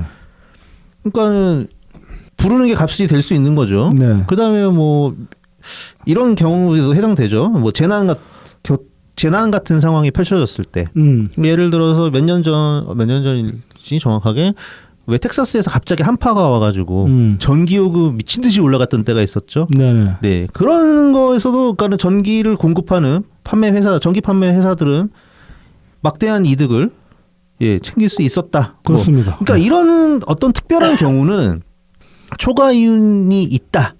이렇게 얘기를 할 수 있어. 그러니까 바로 이전 상황과 정상적이었던 어떤 상황과 비교를 해보면 얘기를 할 수 있는데 반도체는 이게 어떤지 모르죠. 하이닉스 같은 예를 들어볼까요? 하이닉스 10년 전만 해도 얘네 팔아야 되는 거 아닌가? 그렇죠. 비밀예전 시절이 있었죠. 얘네 뭘 파냐 막 이럴 때 그때는 또 삼성 엄청 잘 나가고 있었고. 네. 근데 또 작년까지는 어땠습니까? 하이닉스는 HBM 판매를 하고 있었는데 삼성은 못 하고 있어. 자꾸 빠꾸 먹었었어. 삼성이 또 엎어지네 많이 그랬었죠. 그래서 뭐 오만 전자네 뭐 막 그랬었잖아요. 네네. 근데 이제 다시 삼성도 팔게 됐고. 네. 그래가지고 이제 하이닉스, 삼성 막 쌍두마차로 막 이렇게 확 올라가면서 주식 엄청 호황을 불러일으켰죠. 한국 주식에. 근데 그 전에 막 손가락 빨던 때가 있었단 말입니다. 네. 예. 그럴 때는 뭐 어떻게 하는데 이거를 초과이윤을 뭘 개념으로 해야 되는지 모른단 말이에요. 자, 그래서 일단은 초과이윤이 굉장히 추상적이기 때문에 무엇을 기준으로 해야 될지 모른다. 근데 어쨌든 뭐 걔네들이 돈을 잘 벌면은 초과 세수는 생기겠죠. 그러니까 김용범이 지금 이제 초과 이윤 자꾸 이야기를 했지만은 이게 굉장히 낙관적인 전망에 근거한 것이기도 하고. 네네네. 그러니까 이제 이 상황이 지속된다는 보장은 없어요 어디에도. 네네, 그렇죠. 이제 굉장히 낙관적인 전망을 근거로 뭐 무슨 정책을 제안한다 이렇게 얘기를 해버리니까 굉장히 설득력이 떨어지는 겁니다. 그렇습니다. 그래서 이게 이제 국민 배당을 만약에 전제로 한다. 그러니까 네. 이거는 초과이윤이 당연히 생길 것이라는 전제에 의해서 이제 해당되는 거기도 해요. 네네. 이게 당연한 게 아닌데 그냥 국민 나눠줘야겠다 이렇게 해서 걷는 거는 옳지 않다. 이거는 뭐 개념에 따라서는 뭐 기술세, 텍스 개념이기도 해요. 그러니까는 AI가 뭐 사람의 일자리를 뭐 줄일 수도 있기 때문에 그러니까는 야 세금을 더 걷어야 된다. 그 세금 더 걷어가지고 사람들한테 나눠줘야 된다. 막 이런 식으로 막 생각이 발전하기도 하고 네. 사실 뭐 기본소득론자들이 많이 그랬었죠. 그렇죠. 0.1%가 생산의 99.9%를 담당하고 사람은 노동에서 해방되고 기본소득이나 받고 살면 된다. 뭐 이런 비슷한 상황을 그리는 것 같아요. K자 이 양극화 성장 때문에 네. 그런지 몰라도. 네. 그래서 이 양극화 성장이라는 게요. 해결하는 방법이 김용범 실장은 5가지 예를 뭐를 들었냐면은 청년 창업 자산, 농어촌 기본소득, 예술인 지원, 노령연금 강화, AI 시대 전환 교육 이렇게 5가지 해서 나는 이런 것들을 뭐 사회적으로 합의를 잘 해서 자, 근데 이게 K자 성장을 이것으로 뭐 농어촌 기본소득으로 해결할 수 있냐고. 전혀 연관이 없죠 사실상. 예술인 지원은 이걸로 해결할 수 있어. 뭐 예술인 막 지원하면 BTS가 막 뭐 여러 팀이 막 나와? 아니 뭐 그럴싸한 예가 없나? 그 이재명 정책들 나이를 났을 뿐이네. 그러니까 이재명 좋으라고. 그냥 딱 하나 그나마 뭐 좀 쓸만하다는 거는 AI 시대 전환 교육. 뭐 교육은 그러니까 재교육 해가지고 AI 쪽으로 이렇게 일자리를 가질 수 있게 만들어 준다던가 뭐 이런 식으로 할 수 있으니까. 그러니까 IMF에서나 이제 OECD에서도 사실 이 K자 성장은 우리나라만의 문제가 아니라 정도의 차이가 전 세계적인 문제이긴 하죠. 예, 전 세계적인 문제라서 네. 뭐 IMF나 OECD에서도 이제 대응 방법을 이렇게 하면 좋겠다. 네. 이거 뭐 한 게 있어요. 이제 그런 것들이 이제 그 중에 바로 이 교육이 들어갑니다. 네네. 그러니까 이거는 그러니까 그 왜 실직자들 사실 재교육 시켜서 다시 그 노동시장으로 보내는 그거랑 비슷한 개념인 거거든요. 네네. 네네. 그래서 이제 교육 훈련 투자, 그 다음에 이 사람들이 이제 잠깐 일을 못 하게 될 때 약간 소득 보전 좀 도와주고 네. 뭐 그런 것들 하고 네. 그 다음에 어쨌든 세금이 생기니까는 이제 조세 체계를 잘 조정을 해가지고 네. 정부 재정을 탄탄하게 만들어서 복지에 사용할 수 있게끔 그런 네. 환경을 뭐 네. 조성을 하고 그 다음에 이제 이런 기술 사업은 독점이 될 수도 있잖아요. 그래서 독점이 생기지 않게끔 잘 정리해서 그런 시장 대응을 해야 된다. 네네. 뭐 그런 얘기들도 이제 하는 게 이제 OECD 얘기란 말이죠. 네. 그래서 그런 방법들이 있는데 김용범 실장은 정책실장이라는 사람이 그냥 이 현금 나눠주는 게 5가지 중에 4가지야. 네. 청년 창업자산 빼줄까? 이거는 뭐 근데 이거는 청년 창업 자산은 저는 별로 쳐주고 싶지 않은 이유가 네. 이거는 그냥 창업 지원이에요. 창업 지원. 지금 이제 별로 AI랑 상관없어. 창업 지원이랍시고 지금 정부에서 내놓은 정책도 보면은 그냥 선심성 복지거든요. 선착순 3만 명한테 무슨 창업 지원금 준다 이런 거 하고 있잖아요. 예. 이게 말이 되냐고. 그거 가지고 뭐 전부 유튜버나 만들 것 같아. 그렇겠지. 우리 같이. 네. 자, 그래서 뭐 국내 반응들은 이렇습니다. 근데 어쨌든 거지 같은 부분들이 참 많지만 네. 뭐 훌륭하신 분들은 그래도 논의를 해봐야 될 게 뭐냐. 이런 잉여금이 특히 그러니까 예산안보다 세수가 더 많이 거쳤을 때 네. 잉여금이 생기면은 잉여금의 사용에 대해서 너무 제한적이다. 네.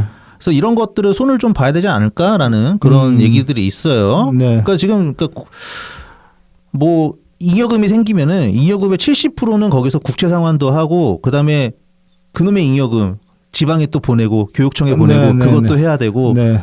이런 거 저런 거 하면은 그게 이제 70%는 자동으로 사용처가 용처가 정해져 있어요. 네. 그러니까 법으로 그렇죠. 네. 그래서 이 법을 좀 손을 대야 되지 않을까. 네. 잉여금의 사용에 대한 어떤 자유도를 좀 넓혀야 되지 않겠냐. 이런 얘기 있습니다. 네.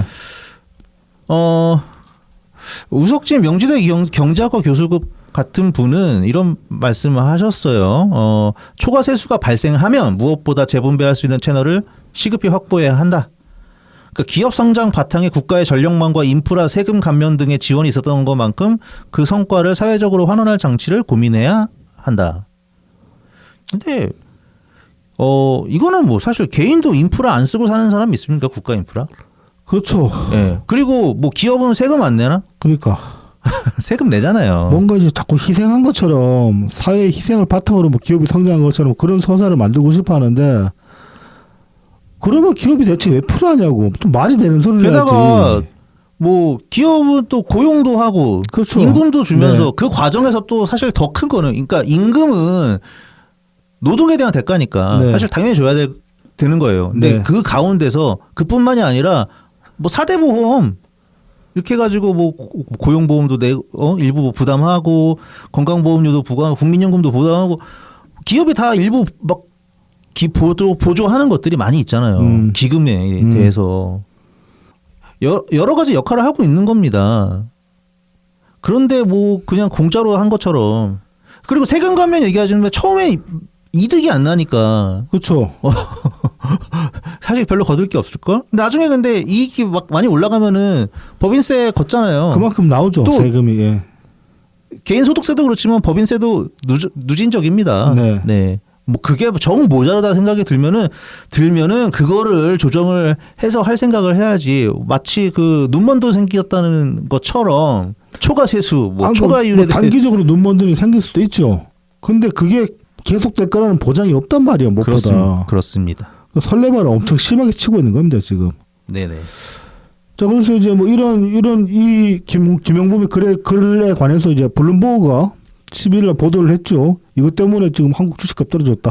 아, 예. 그런 식으로 보도를 하니까 15일날 청와대에서 이제 블룸버그 측에 공식 사과를 요구한다. 이런 소환을 발송을 했습니다. 이게 블룸버그가 이제 유료거든요. 네. 기사를 직접 볼 수가 없어요. 그래서 네. 근데 이제 과연 어떻게 썼는지 너무 궁금해가지고 AI한테 좀 물어봤어요. 블룸버그에서 어떻게 네, 쓰냐. 네.